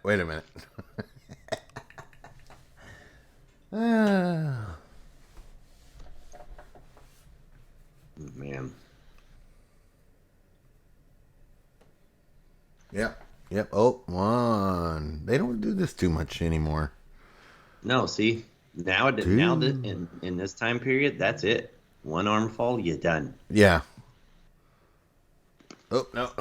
But I always thought it would build. I mean, for the most part, unless it was like your finisher or something, like you knew. You knew like they were gonna kick out. Mm-hmm. But it still had its place though, and you're right, they don't do that anymore, and it's I don't know, it's kind of a shame. Oh, Shane looks pissed. Release me, damn it.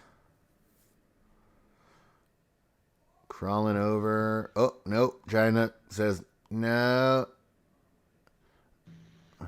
And there's the tag.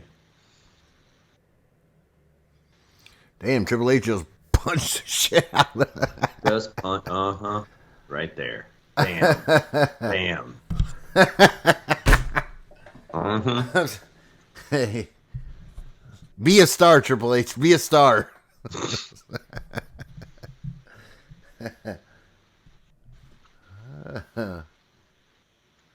Oh, golly. Got swatted away. X-Pac got swatted away here, and man, yeah, that was just crazy. He goes for a running drop kick from Kane was on the outside, and man, Kane just swatted him away. High knee from Triple H.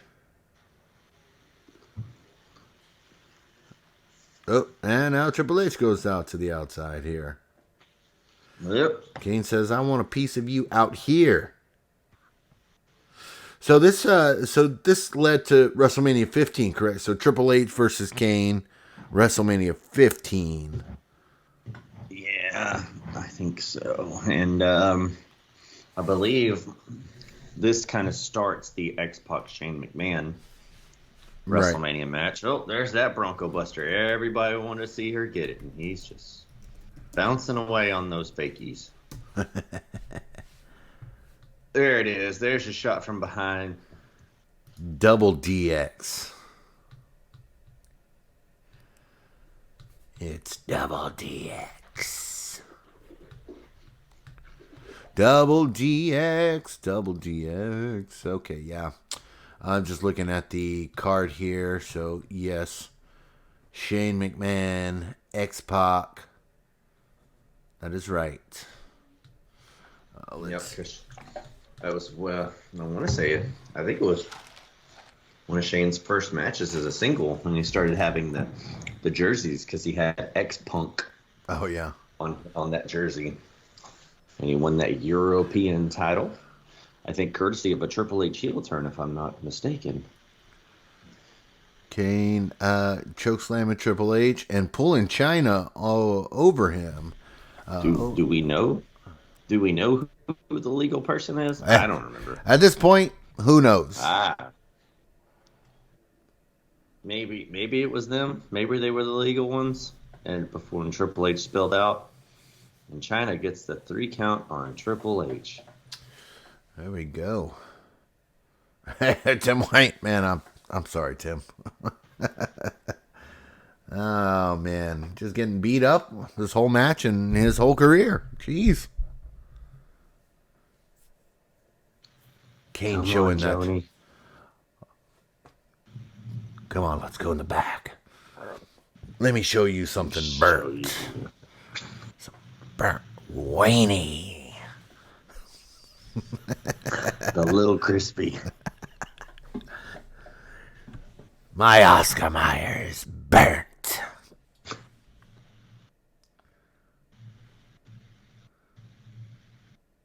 Well, there we go. Yeah, there we have it. Here's your Bronco winners. Buster, baby. Bronco Buster from X-Pac. I mean, that move was over. Oh man, that was one of the most over moves in the company, and it's funny how just simple moves can get over. I mean, like doing that or putting your butt in someone's face.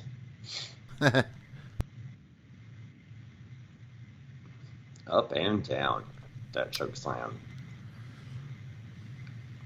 1, 2, 3. Chyna and Kane are your winners. Lawler from here. Well, he tried that.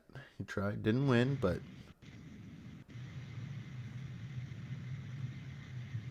Let's see. Trying to look at some of these signs here. Lawler from there, we've seen that. Ole Miss loves The Rock. Vince, be my Valentine. I don't know about that one. Those people giving the suck it sign in the background. Well, Let's see what the yellow sign back there is. Oh yeah, here's an ambulance. Ready to go. The ambulance. Hey, the ambulance. Oh. Let's see here. Gonna get a little promo package. Setting up all the way back in Survivor Series with The Rock's heel turn. The Rock winning his first title off of a screw job finish that Vince just wanted to stick it to Bret Hart the year after. Man, that's I gotta say, I love that belt. I love the big blue.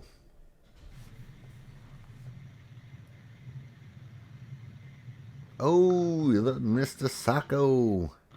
Rock Bottom happening in Vancouver, Canada.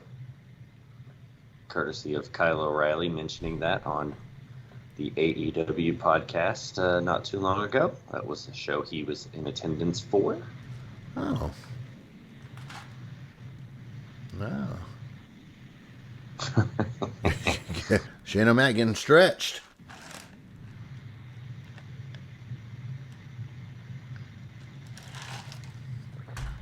This was the Raw where he held Shane hostage and where we heard the biggest pop in wrestling.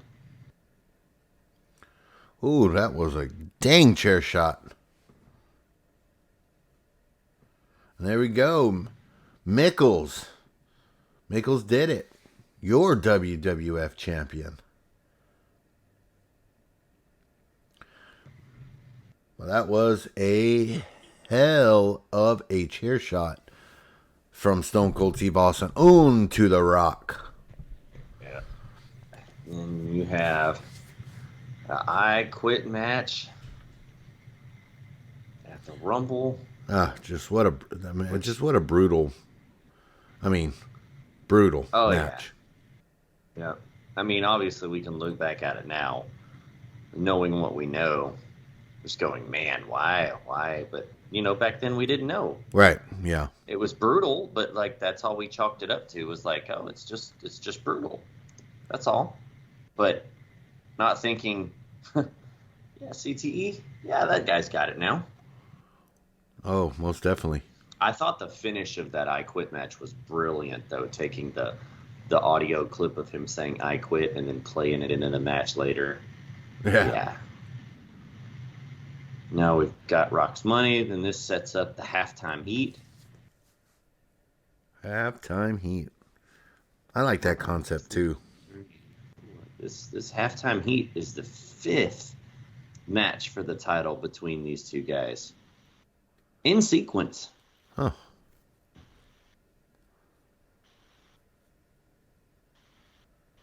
Yeah, I really like the halftime heat concept. I liked it. I wish they would have done more of it. I know that they kind of revived it 2 or 3 years ago in NXT.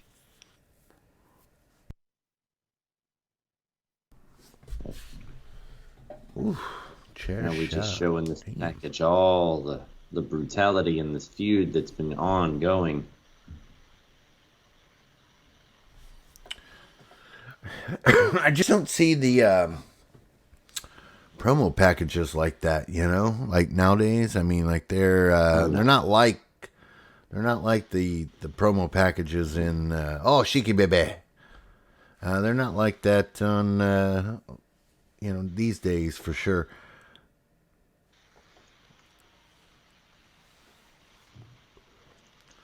Oh, Rock is humbling Mick Foley. I humble you.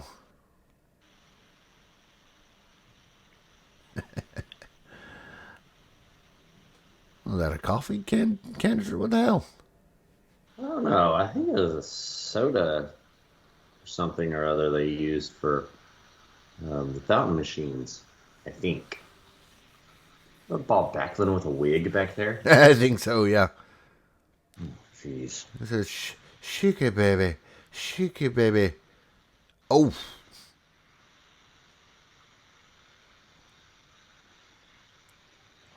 Well, dang. All right, Rock. All right. Good Lord. You ain't getting it tonight, baby. Say no, Daddy. It will be no holds barred until one man cannot Finkel. answer Fink. the 10 count. Last man standing. Do you smell what the Rock is cooking? Introducing first I smell what the Rock is cooking. from Miami, Florida. Let's say it's interesting that we still have an hour left on the show. And there's only 2 matches left. Yeah. Yeah. And I mean, and let's look at this. Mankind versus The Rock. And then you go right into Stone Cold Steve Austin and McMahon in a cage. I mean, do you think the placement of this Mankind and Rock match is correct? I mean, yes, it is for the championship, but it's a hot match. You're going into a hot match, into a really hot match. There's no, and maybe I'm being conditioned for stuff that happens nowadays where you're going to get something to a quote let me up match before your main event to kind of give the crowd a little breather here. But I mean, Trent, am I wrong here? Would you have put this match where it is, second to last, or am I off base here? No, I mean, knowing what we know now, obviously, I think I would have put a breather match, a let me up in between the two. Some people believe that the title should go on last no matter what, and I can kind of subscribe to that a little bit. But in this particular situation, you tell me what match was going to be hotter than Austin versus Vince in a cage. Right. You couldn't There was put nothing that was going to top that. Yeah, you couldn't put Austin and McMahon in the opening match. You know, you couldn't put it in the middle. I think once people wanted to see that match so bad, I don't think they would have give a crap about anything after that. Like, I just really don't. I mean, your only choice was to make that the main event, and honestly, it was the main event. People came to the show to see Austin get his hands on Vince McMahon. But I mean, yeah, I would have put a little breather match in there. I think maybe the tag match with Jeff and Owen still that would have been a good match, or even Triple H and maybe swap it, Triple H and that. I mean, I guess at the time we didn't really have let me up matches at this time. No, we didn't. It was just the card went straight on through, and I mean, placement wise, this is where it needed to be. Otherwise, if it wasn't for Austin and McMahon being on the card, this would have been at the top. Right. Yeah. This match goes 22 minutes. 22 minutes. So this is the longest match on the card.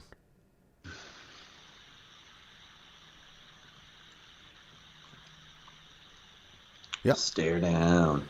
What? Here we go.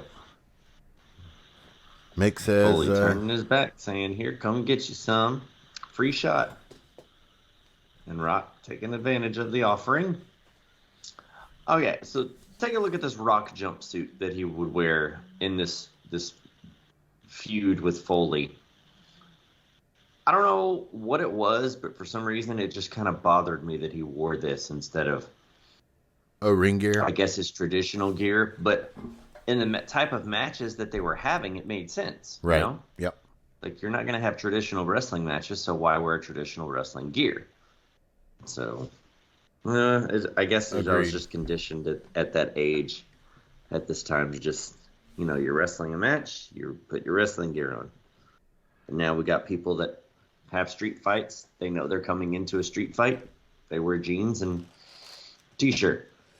And your boy had to snag him one. I begged my parents to buy me something similar. It was a little snap-on, on the side. Those used to be the big deal. I had to have it. Oh, yeah. Had to have it, man. Had to have it. So, oh, yeah. Whenever I got a pair of snap-on tearaway pants. Oh, yeah. Oh, buddy. There we go. Earl Hebner, 5, 6. We're going here on the count. 7. That did not 8. make it there. Here we go. Now Mick Foley trying to get him some of The Rock. Get a little bit payback from that Royal Rumble here. What? The Rock says, screw this. The championship isn't that big of a deal. Like, phooey on this match. I don't need this belt. He's like, okay, well, I guess I'm going to stay, I guess. This is where they utilize the sets and just running your face right into it. Like, this was an era of that. I mean, like, not that they could do that nowadays because they don't really have sets like that. But, this era, hey, you're most likely 9 times out of 10, your championship matches for the title, it's going to end on the outside. You're going to go to the sets, and you're probably going to use it in some capacity.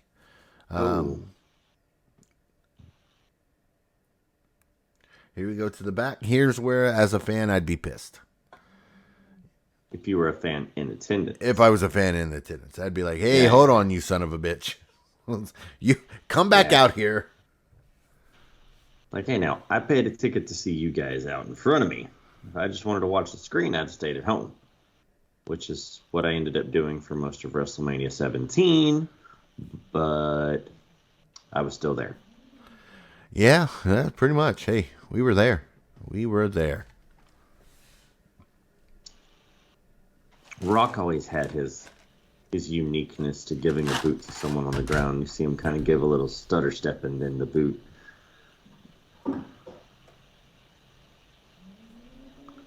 Oh, looks like we're heading back over to... Oh, I thought the electrical area. Well, some table here. There's a table. I'm not sure exactly what that table's for, because, I mean, this just looks like a wooden table here, but... Well, that is not a gimmick table, because it is wholly good. Oh!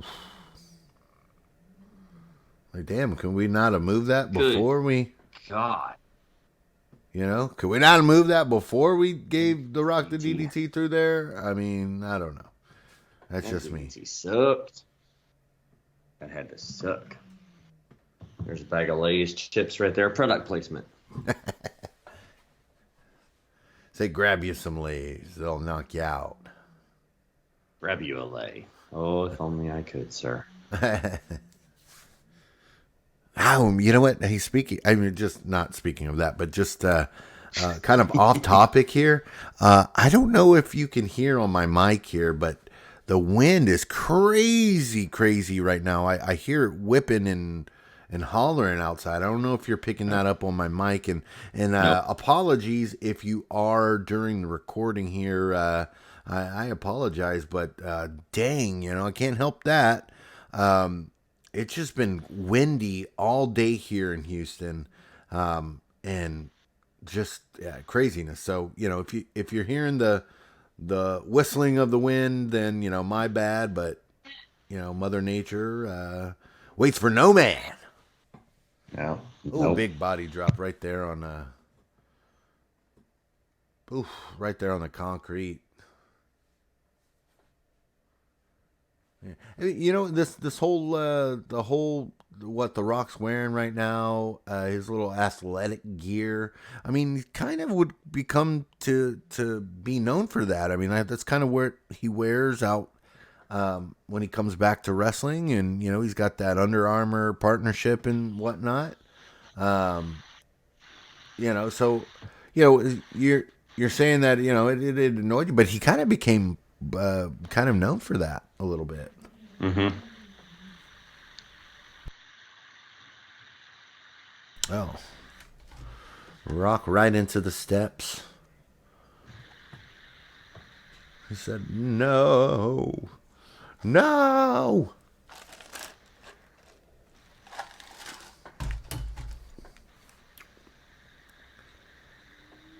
Like, come on, Earl.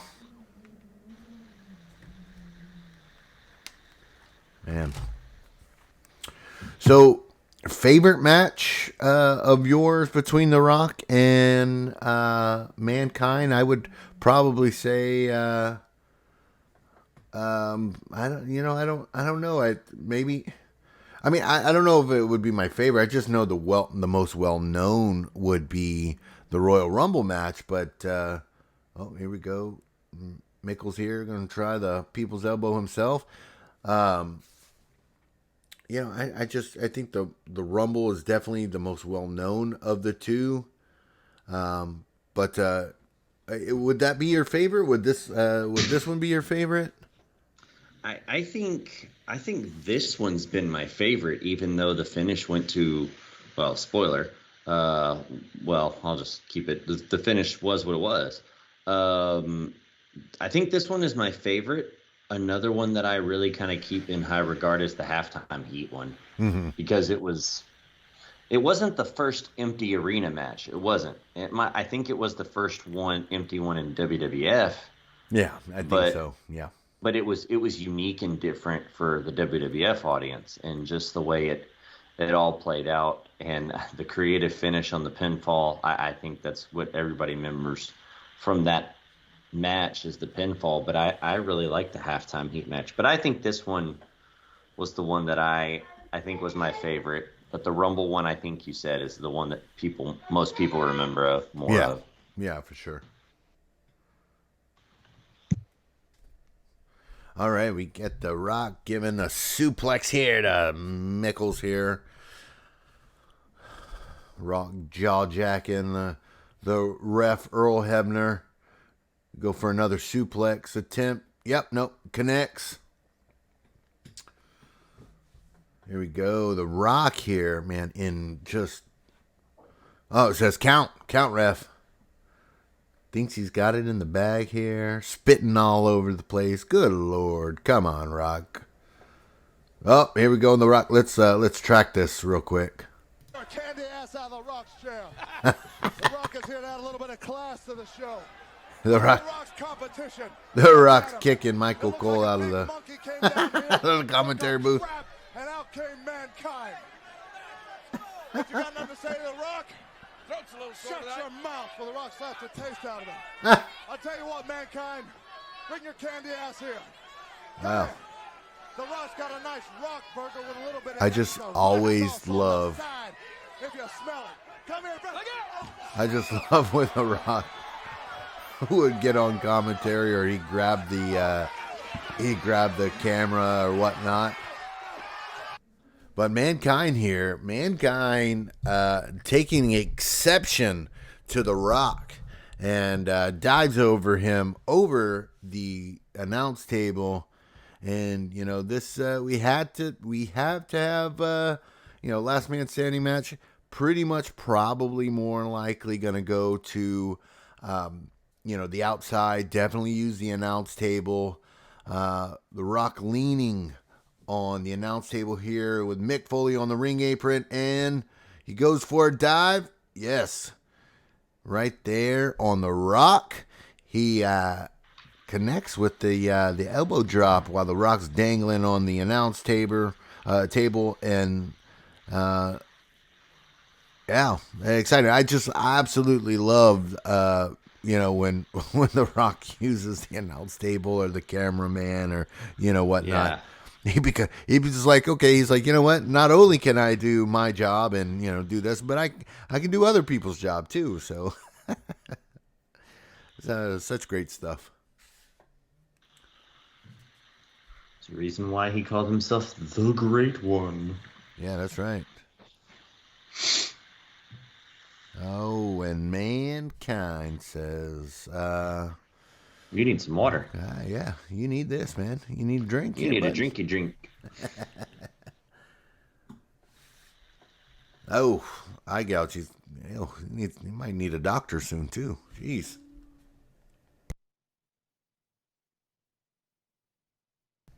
All right, back in the ring, which is surprising. I mean, at this point. Yeah, for once. It's a lot of that action's been outside the ring. We should have timed that. We should have timed how much action was outside of the ring. No, I know, right? Well, most of the match has been outside the ring. Right. Mick throws those steel stairs in the ring and goes and he says, nope. Yep, Mick Foley says, oh, I can pick those up. And John Cena, struggled all the time with them. Let me steal a line from Jerry the King Lawler. Oh, those steel steps must weigh what, 250 pounds? Yeah. They're probably heavy, but not that heavy. Oh, the Rock. There's another chair. Yeah, the Rock says, let's go ahead and give a recap of Royal Rumble here. Let me take this steel chair and go to town. Hey, you know what? You can't answer that 10 count if you can't stand up, Some kind of psychology there for him. But look, Mick Foley does not know when to say enough. So nope, sure don't. So Mick keeps on coming, and the Rock is gonna. Oh, easy. I love the chair spot. Oh, a little comedy spot. I just love the spot. Cactus clothesline. God, he takes it worse than the guy he's giving it to. Yeah. Ugh. Yeah, that is true. Good grief. Good grief, man.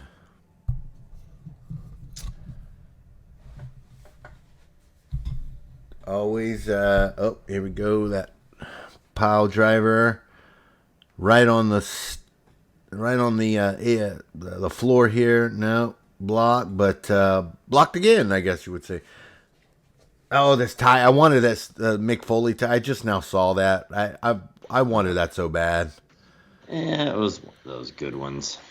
It would have worked. You know. Just to show my fandom to people, you know, and to be professional, you know. Yeah, a little. I mean, like I'm wearing a tie. It's got to be professional, Professional. Right? Here we go. Rock getting slammed right into the bottom part of that steel steps. Back to the announce table. Back to the announce table here. And all right, Mick Foley climbing up here, taking the Rock. There we go. We're going to try this pile driver again right here. And, nope. Back, oh my God. Back body drop. From the table onto the floor. I don't know. Maybe he was supposed to hit the timekeeper's table. I'm not sure. It's a small table, so I don't know. Like it just. But you know, that guy took some ugly bumps and was always willing to take them too. Yeah, true. To entertain us, he sure did. Since he's a friend of the show, Mick, why, Mick? But why, also, sir? We must know. Oh, the Rock here goes in. Oh God! Oh my goodness gracious! The Rock takes the steel steps and throws them from the ring to Mick Foley on the outside, and the edge of those steel steps look like it hit Mick, and so it wasn't a flat, throwing it flat at him. That's oh my gosh, man. His leg. Okay, so it was a back body drop to the floor itself, and his leg hit the steel step or the steel chair that was there. But that was straight concrete. All right, here we go. People's elbow, maybe, possibly coming up. Okay. For the people. We the people. There you go. The most electrifying move in sports entertainment. Oh, and The Rock says, count. Count. Now. Count for the great one. Now. It's over. It's over. Oh, and The Rock over. grabs the fat lady sings. I'm going to track this on my end here. Before a 10 count. And now the brass. Count quicker. The Rock will put his foot in your right. Rock says, you better count quicker. The Rock just proved why he is the most electrifying man in sports entertainment today. Well, Rock talking some trash here. While he's putting the boots to Mickles. This is the Rock's gift to you. Oh, well. Well, since Rock's baby left him, Well. he found a new place to dwell. Now he's a We're great gonna- singer. It's down gonna at cut the a promo end of on you. Jabroni Drive at Here, I'm going to track it, see Smackdown what it says. Hotel. Yeah. That's great. The Rock's so lonely. Oh, mandible claw here to The Rock. Earl goes flying. Oh, and there goes Earl taking the bump outside the ring. Just when you need a referee. No, sir. Nowhere to be found. Mandible claw applied. The Rock's out. Mick's like, okay, hey, where's the ref? What happened to the ref here? Mick's probably also really limping right now because of those steel steps. Yeah, Goodness really. gracious. He's like, come on, Earl. Come on. Come on. Get your ass up in the ring. All I need you to do is count. Come on. 1, 2, 3. Mick counting for Earl. But you know what? It was like, all right. It was like memory recall, you know? Okay. He's like, all right, I'm good here. I'm good. Ooh, low blow. So I guess those counts counted. I guess so. Because Rock got up at 9 if we were going by that count. Anyway.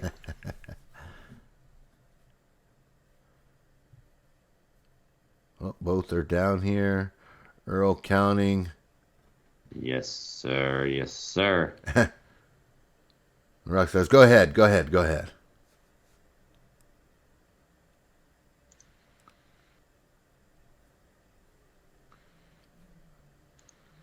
Oh, here we go. Oh, Rock was swinging for the fences. Oh. Double arm DDT. On that chair, sir. On it.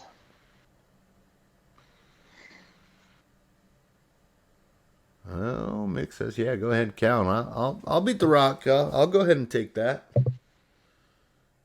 Right. Oh, up to 7.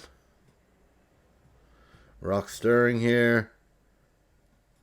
Oh, he got to his feet before the 10 count. But Mr. Sacco comes out. Mr. Sacco says he'd like to make an appearance. Yes, sir. Oh, low blow. And Mick says, no, my testicles are made of steel. And there's a rock bottom for crowd pleasing. Both men are down. I think Earl is, he's saying, oh, this, what more can you do, gentlemen? What more can you do? Guys, come on. Double chair shot. Go. Double and chair there shot. There you go. 1, 2, 3, 4, 5, 6, 7, 8, 9, 10. No, sir. No cigar. No cigar here. Ooh, well, here we go. Very rarely would I say a double DQ or double count out would work. But here, it works. Yeah, it advances the story here. The fans in attendance and at home got a heck of a match, and especially around this time frame, we like the hardcore stuff. We like seeing it, in the Attitude Era. So this is kind of what, we like to see back in the day. So, you got your money's worth from a fan's perspective. So I don't really think there was anything terribly wrong with the draw. I know fans nowadays aren't used to that. But it worked here. I agree with you, man. I just say it worked. Ooh, double. It was like The Rock was like gonna go out, and it was like maybe not so much.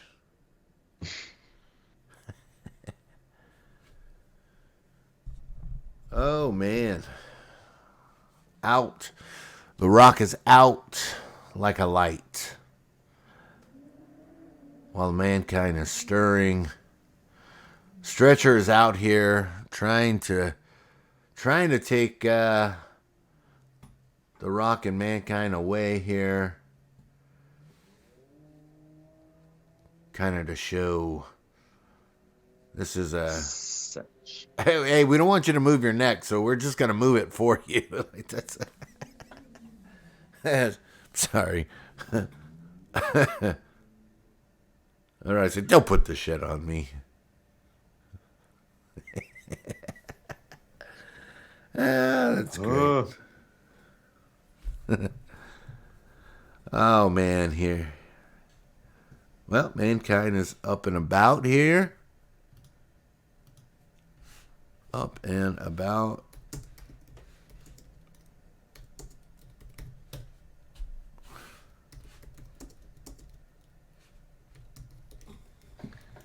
He's full of saying, money hurts.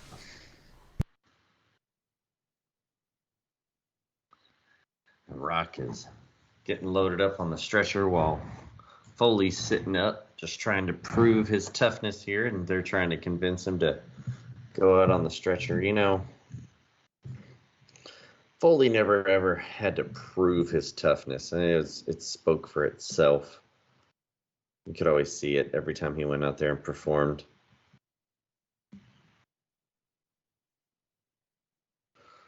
Rock is trying, but to no avail.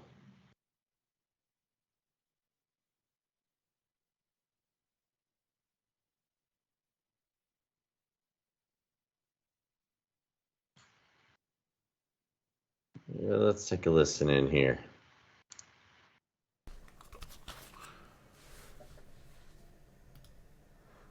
And The Rock now being escorted back to the locker room area. Ambulances are waiting. Rock is just beginning to move now. He's in that neck brace. After a match like this, King, these two men may never ever be the same again. Where do you think they're taking him? Baptist East? St. Francis? They've got Foley on the stretcher, lifting his hand up in, I suppose, victory in a sense, but Rock being loaded in the ambulance. Well, they didn't lose the championship, so, you know. And it's like, hey, well, I'm a little bit more coherent than The Rock here, so, you know, I'm going to take that as a win. Gets loaded up into the ambulance and goes to the nearest medical facility. They're going to pass the hospital up, pass that up, and they're just going to go to the medical facility, though. Because, you know, hospital apparently is not good enough. For whatever reason.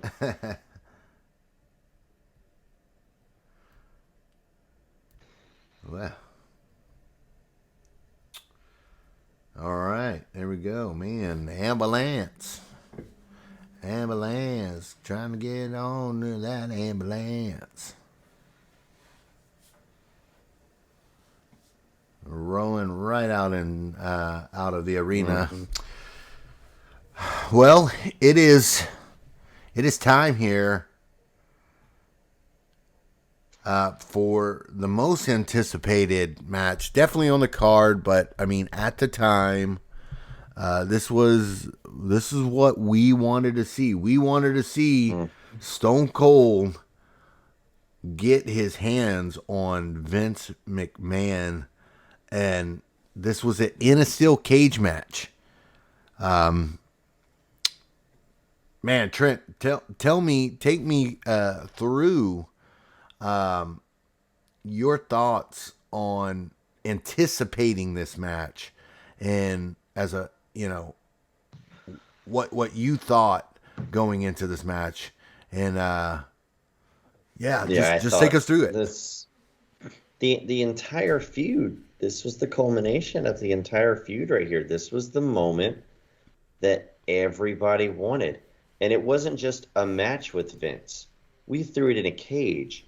That is exactly what everybody was clamoring for. Like, man, if he could just get Vince in a cage, it's game over. He would just tear him apart. And now we have that match set up and that opportunity here to see it. I felt like, and I think you and I had mentioned this before, this match could have headlined WrestleMania 15. Yeah. This could have been the main event of WrestleMania 15, and it would have sold. It would have sold out. It would have had big buy rate. Yeah. Because this was what their show revolved around, Austin versus McMahon.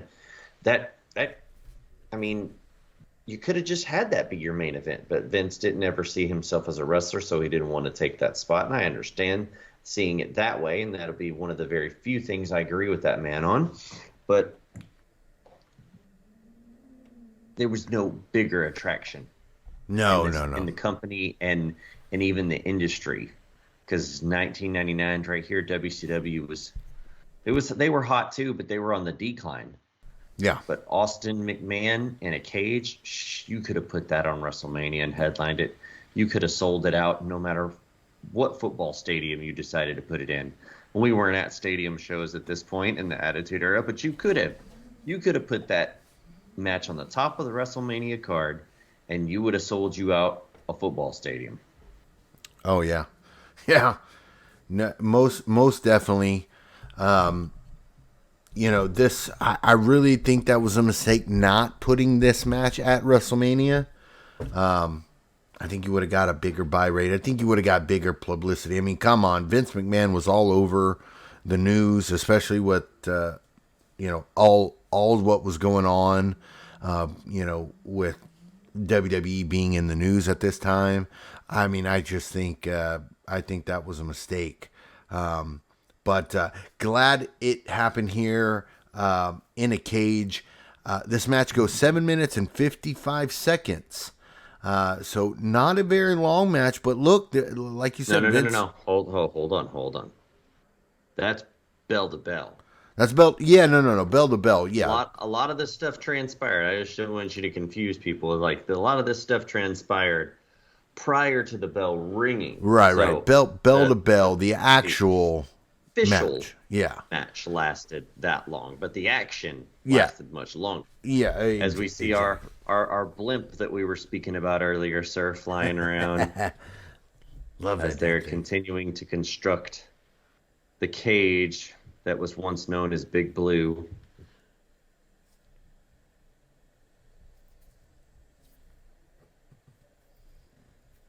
If you had the old ring set, if you had the action figures, oh yeah, this was the cage that came along with it. And I did. I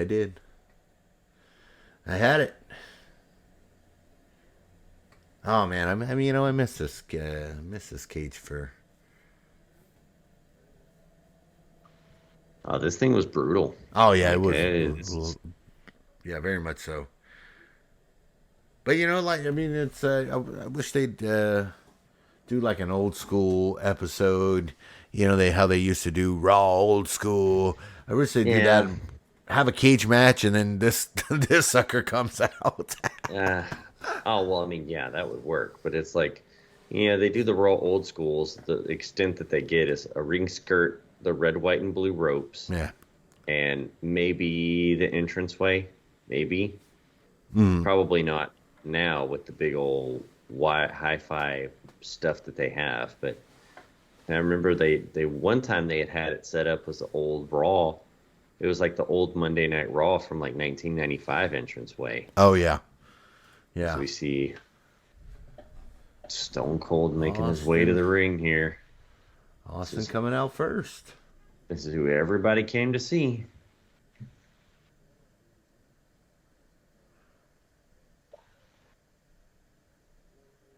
Here's your camera flashes. Watch. Yeah. Click. Yeah. Oh, I missed that, man. I missed that.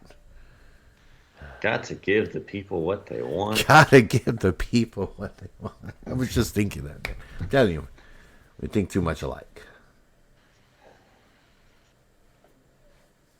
Oh, man. Got their disposable cameras. Oh, my gosh. Disposable cameras. Good grief. Jeez. Click and roll. Yeah, click. Gosh. as we await the arrival of the chairman and CEO of WWF. Let's track this.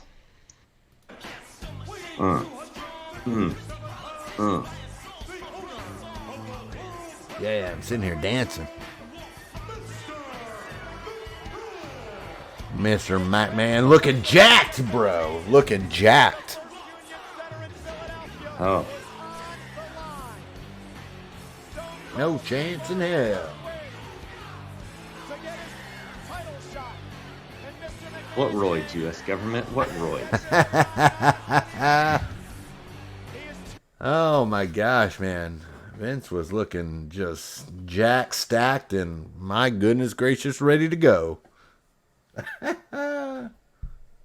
Man. So, yeah.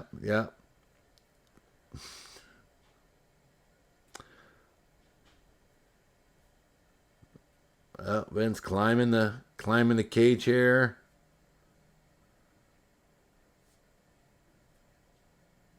Hey, Stone Cold giving him plenty of opportunity. Hey, come on with it. Get inside. And Get Vince, in here. Vince says, hey, hold on now. I'm going to get in.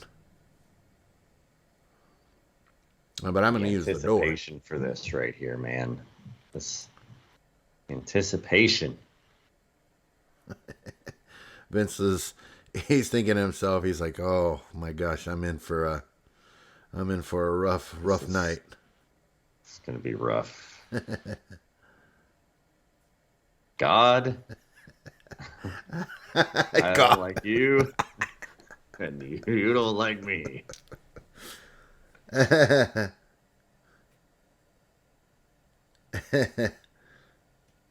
Yeah, see, this is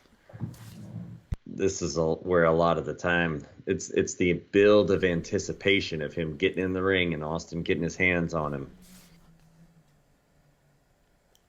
making the crowd wait. This was brilliantly done. Don't you close that door.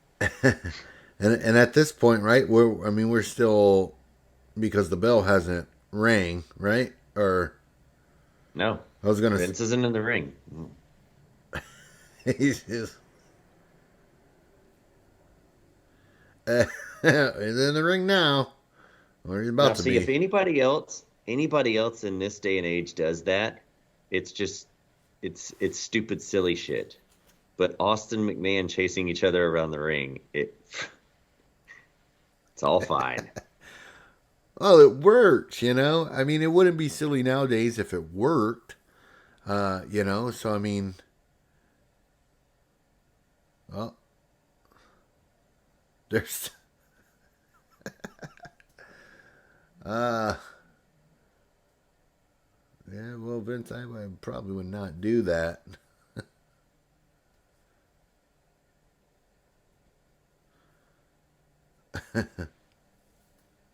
Been showing athleticism here for sure. Oh yeah, for sure.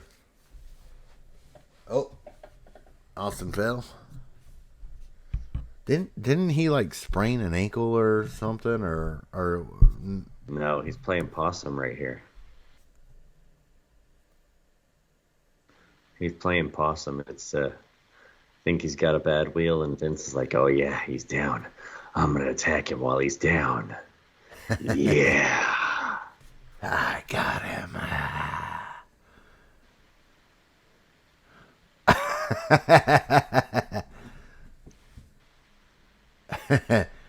Kyoto's like, oh, wait a minute.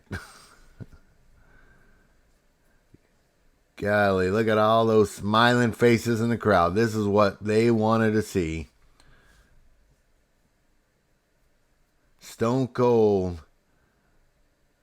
and Vince McMahon in a cage. My goodness. Just fighting around the ring for however many minutes it is. But yeah, forever. Just an utter beatdown.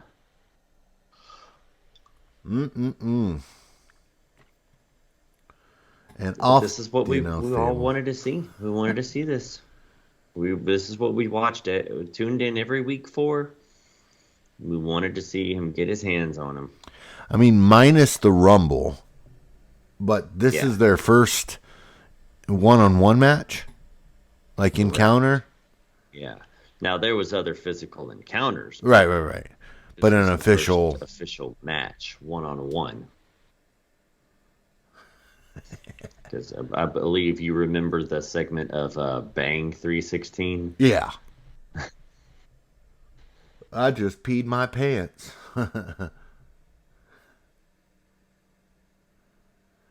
Here you go, Vince. You need some water? Looks like you need a water. Got to stay hydrated, man. Got to stay hydrated when you're getting your butt kicked, you know?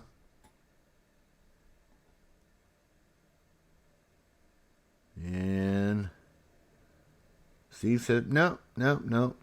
We're going to continue fighting around the ring. I don't want to get in the ring right now. Nope, not yet, Kyoto. I'm not ready. Yeah. Go on, Kyoto. Damn, Kyoto looks so young there. Kyoto's been around for good minute. A long time.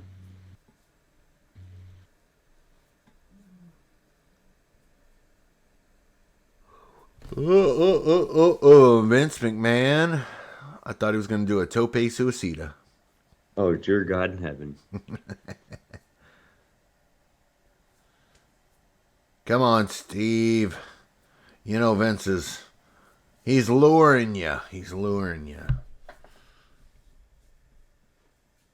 Security doing their best to try and keep people away. Kyoto telling people back up. Oh, someone just threw a beer on Austin. Kyoto just pushed that guy back down.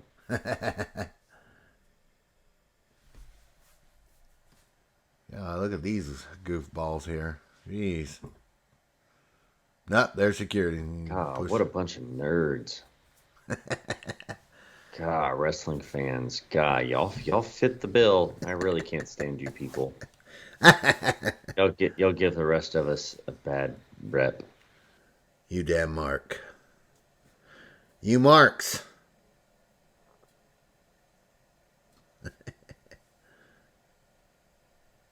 Oh, jeez. Guy in the camera. I was just seeing.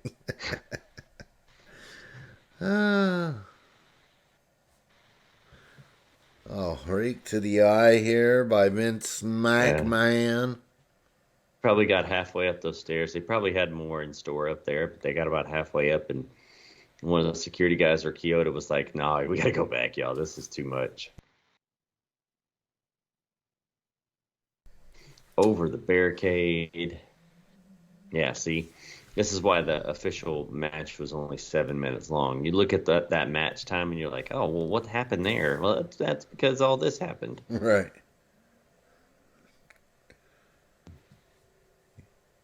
All the extra. This is extra, Trent. It's extra value. Oh, yeah. Great value. Yeah. Vince climbing up, and Steve is like, what are you doing?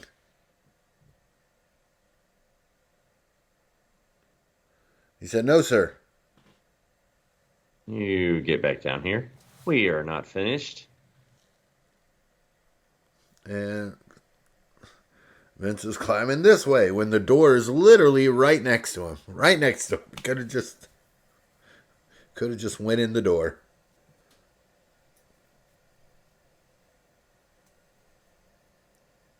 We're not going to put logic here.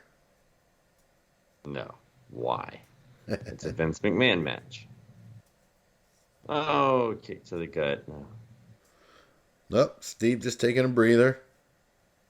I need a minute. Oof.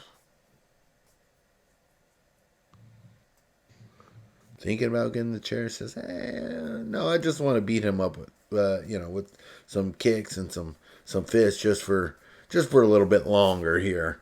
Just for fun.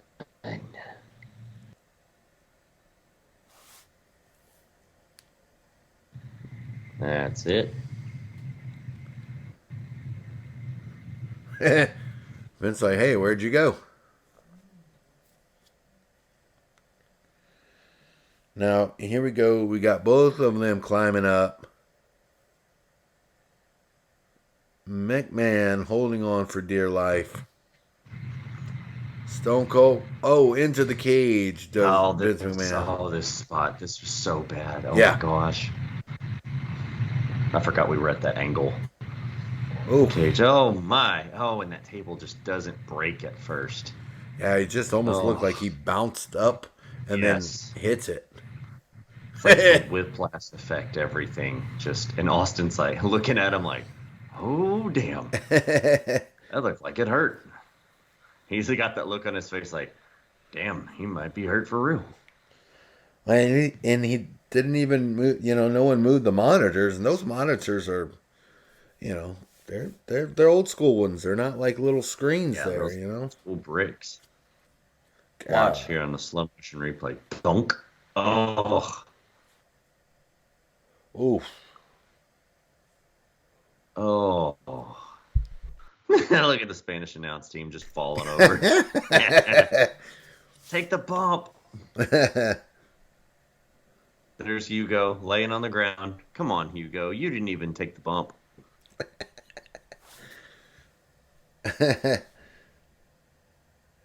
They're like, oh, let's bring a stretcher. Hugo's like, wait, I need one.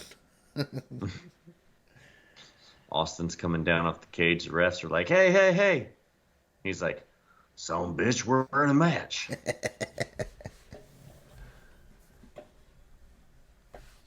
Oh, here we go. Another stretcher job here. Another stretcher. Oh, yeah, another stretcher here. I'm going to track it here in a minute because I had heard something on a pay-per-view even. I was like, can we say that? And now we hear it on AEW every week. He's the most powerful man in the business. He built this business. He didn't deserve this. Loading Vince McMahon up on the stretcher. See, there's another time. But see, look, all this stuff, it's all action. So it's all happening. It's not like you're watching it and thinking, oh, well, 7-minute match, it must have sucked.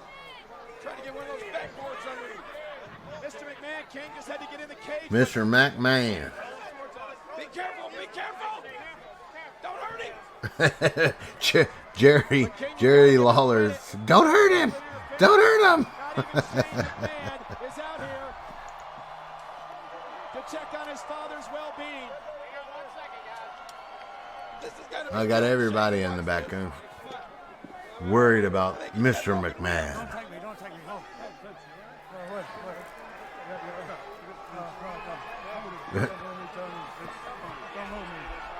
Vince, don't move me.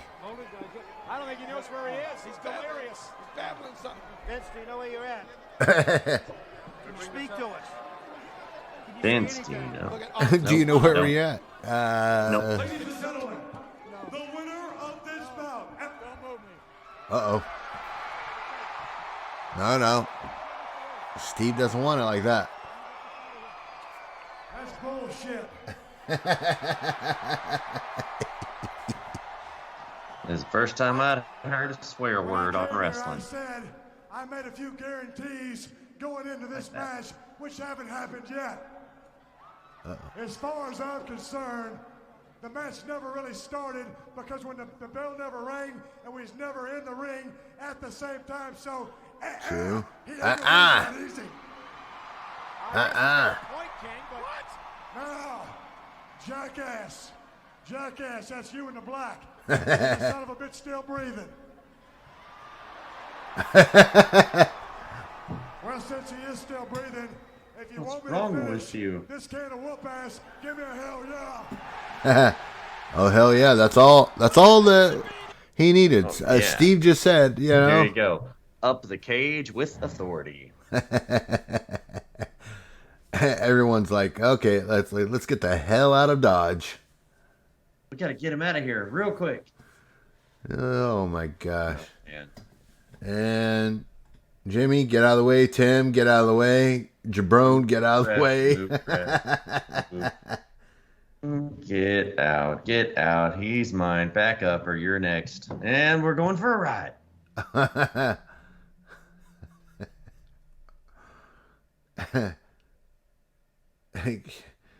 And Steve just, oh, here you go.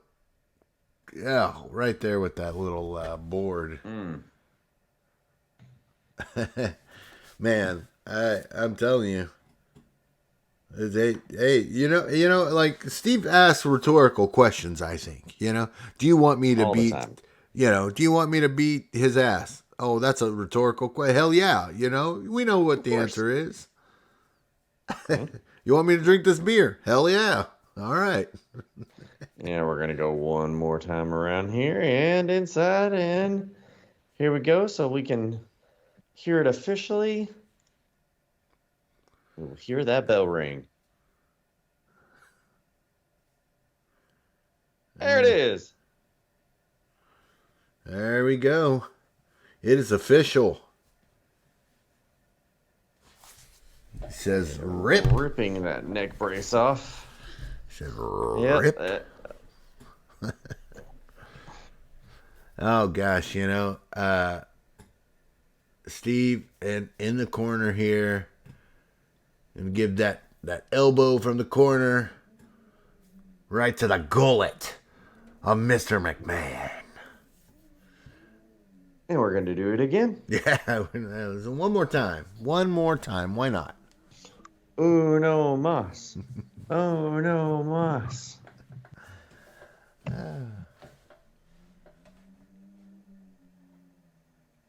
Oh, Steve says, go ahead and open that door.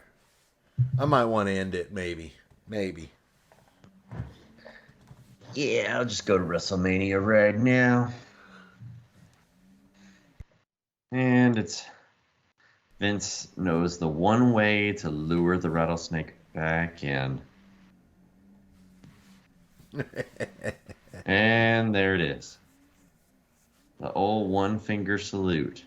You what? What? He told He's me? giving me the finger?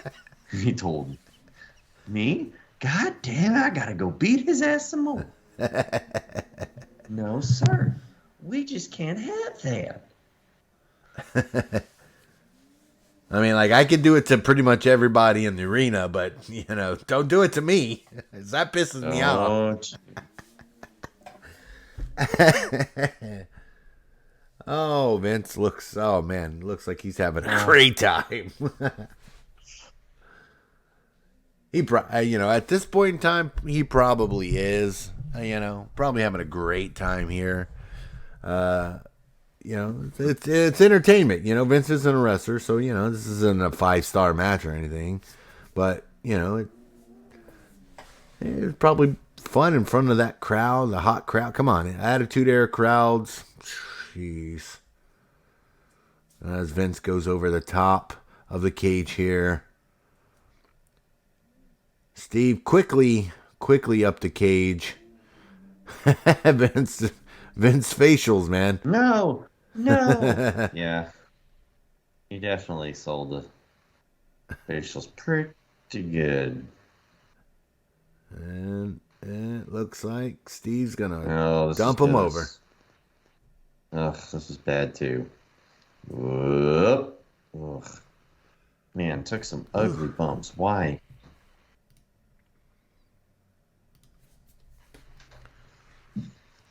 Ooh. He didn't have to. He didn't have to take any of the crazy bumps or anything that he did. And into the cage, Steve sends Mr. McMahon with authority. Steve climbing up the corner of the rope here, thinking about going over the cage. He says, I'm going to throw his ass over the cage. Oh, Mr. McMahon busted open. Steve says, I'm not done with you. I'm not done with you yet. Into the cage again. With impunity. Hey, Vince, you having fun? You having fun yet?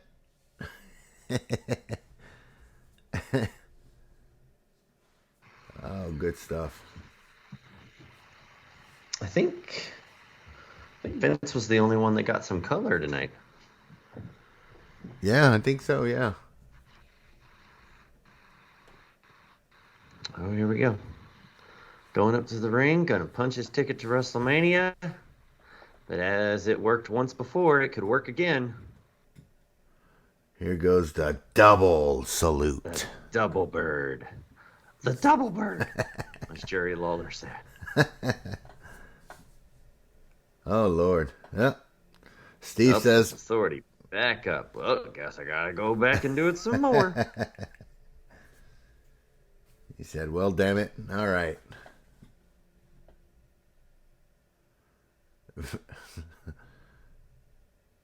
I mean, at this point, you know, let's just try to get out of the cage, I guess Vince says.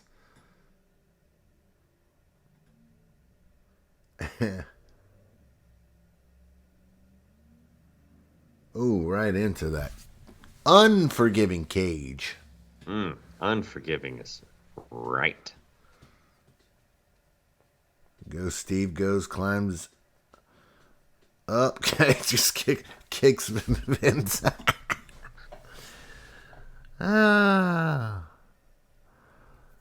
That's just good stuff here. You know, let's just choke my boss, you know, why not? Let's just kill him. You know? Just kill him. Just kill him. Why not? Just kill him.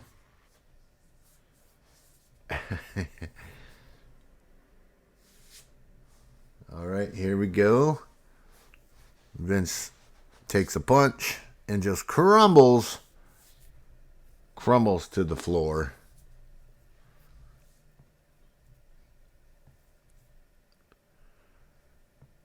Well, Steve's stalking him. A rattlesnake. Stalking Mr. McMahon. What I can only assume for a stone cold stunner, and he hits it. Boom. He hits it. A little trash talk. Let me just go ahead and trash talk you here a little bit.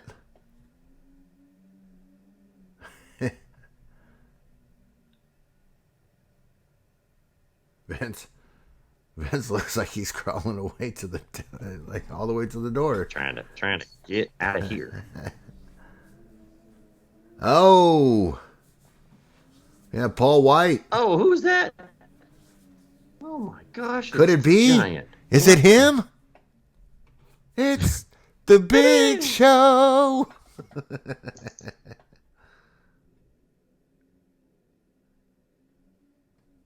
Golly, the Big Show. Paul White with flowing locks of hair.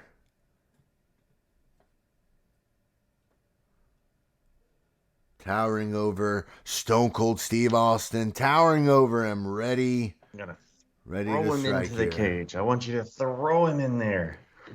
And I'm like, oh, this is gonna hurt. And there we go. Oh, the cage door is open, and then everybody has the realization. There it is. What? Even Stone Cold, what? Is it, wait, I won? I won? What? Huh? I did? I did it? What the fuck? You know, he's like, I didn't even know it. I didn't even do nothing. Oh, man. Oh, Brian. No. Vince has the best Big features. man just stands there. Says, damn it. This is your fault. This is your fault, Paul. I'm going to make you for years. You're going to keep turning from good guy to bad guy.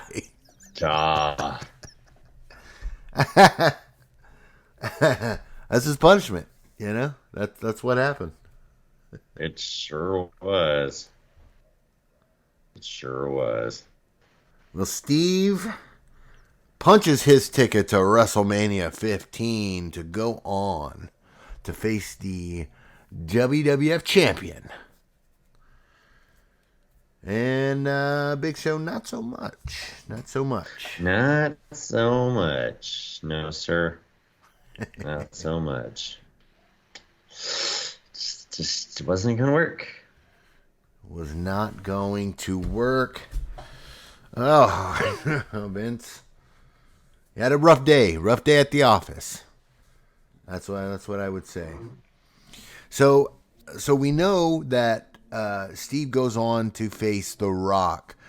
So Mick Foley retains his championship here and then loses it to The Rock at some point here. I'm assuming which would have been at a would be at a Raw. Mm-hmm. And so loses his championship to The Rock. So it sets up Stone Cold versus The Rock, WrestleMania 15.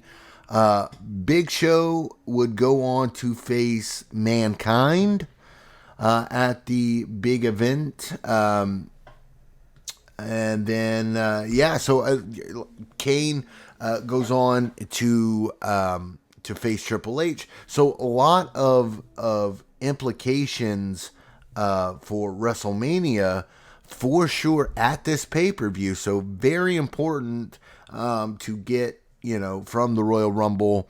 This is a stopping point to get to WrestleMania. Trent, overall, what do you think of the pay-per-view here? What do you think of St. Valentine's Day Massacre? What grade would you give it? Oh, I think St. Valentine's Day Massacre is one of my personal favorite shows. I definitely would give it a B for sure. I may even give it a B plus in there, but I think this was a great show, a great, let's say, go home pay-per-view, if you will, to filter into WrestleMania 15. It definitely at this point gives you the idea of what direction things are going for each person. Things were not left kind of confusing for those watching about who was going to kind of be going where after this. Right. Yeah, I agree. I'm gonna give it a B plus for sure. I mean, like it was a good, solid pay-per-view. Lots of action. Everyone had a storyline. Everyone had something. If you, as a fan, if you were into the hardcore stuff, well, you got a hardcore match. You got, the DX. You got Mankind. You got The Rock. You've got one of the biggest matches ever to happen. Stone Cold versus Vince McMahon in a steel cage. This pay-per-view had just everything. So it was a solid match, or solid pay-per-view. Definitely a B plus in my book. Had its hiccups, obviously, but this was the Attitude Era, and we're gonna throw it on the wall and see if it sticks, kind of deal. Mm-hmm. But most definitely a good pay-per-view, good solid pay-per-view. So yeah, I really liked it, and I enjoyed watching it with you, bud. On Valentine's Day here. Yes, sir. Yeah, just to add, The Rock winning that title, he won it the very next night on Raw. There was because the match went to a no finish. They decided that Rock wanted a rematch because he didn't technically lose the match, and Mick Foley was like, well, I didn't technically win, so they both had differing opinions on that. So Foley, being the type of champion he was, not backing down from a fight, so took it on, and Rock won the title, had it for another 30-ish days, about, let's see, 6 weeks. We'll give it 6 weeks. And about 6 was weeks. The Austin era in 1999 had begun right there. There we go. All right. Well, that was our Valentine's Day treat to you fans. So happy Valentine's Day to you. Hope you get everything that you want from your loved one. Whether it be chocolate, whether it be some Triple B, whatever it may be, So, hope everyone enjoyed this watch along. WWF St. Valentine's Day Massacre. And Trent, let's go ahead and tell the good fine people where to find us on our social medias. You can find us at BOTB Pod Show on Facebook, on Twitter, on Instagram, and TikTok. That's right, baby. TikTok, you don't stop, man. You know, on the TikTok, and you know, don't forget to follow us on Anchor as well. So anchor.fm/best of the bracket. That's where it's going to link you to all of your favorite places to listen to your podcast. That's Google Podcasts, that's Apple Podcasts, and or Spotify. So, definitely check that out and give us a follow there. So it is that time, Trent, where we bid you adieu, mwah, and good night. And donde está la biblioteca? Donde está la biblioteca, baby?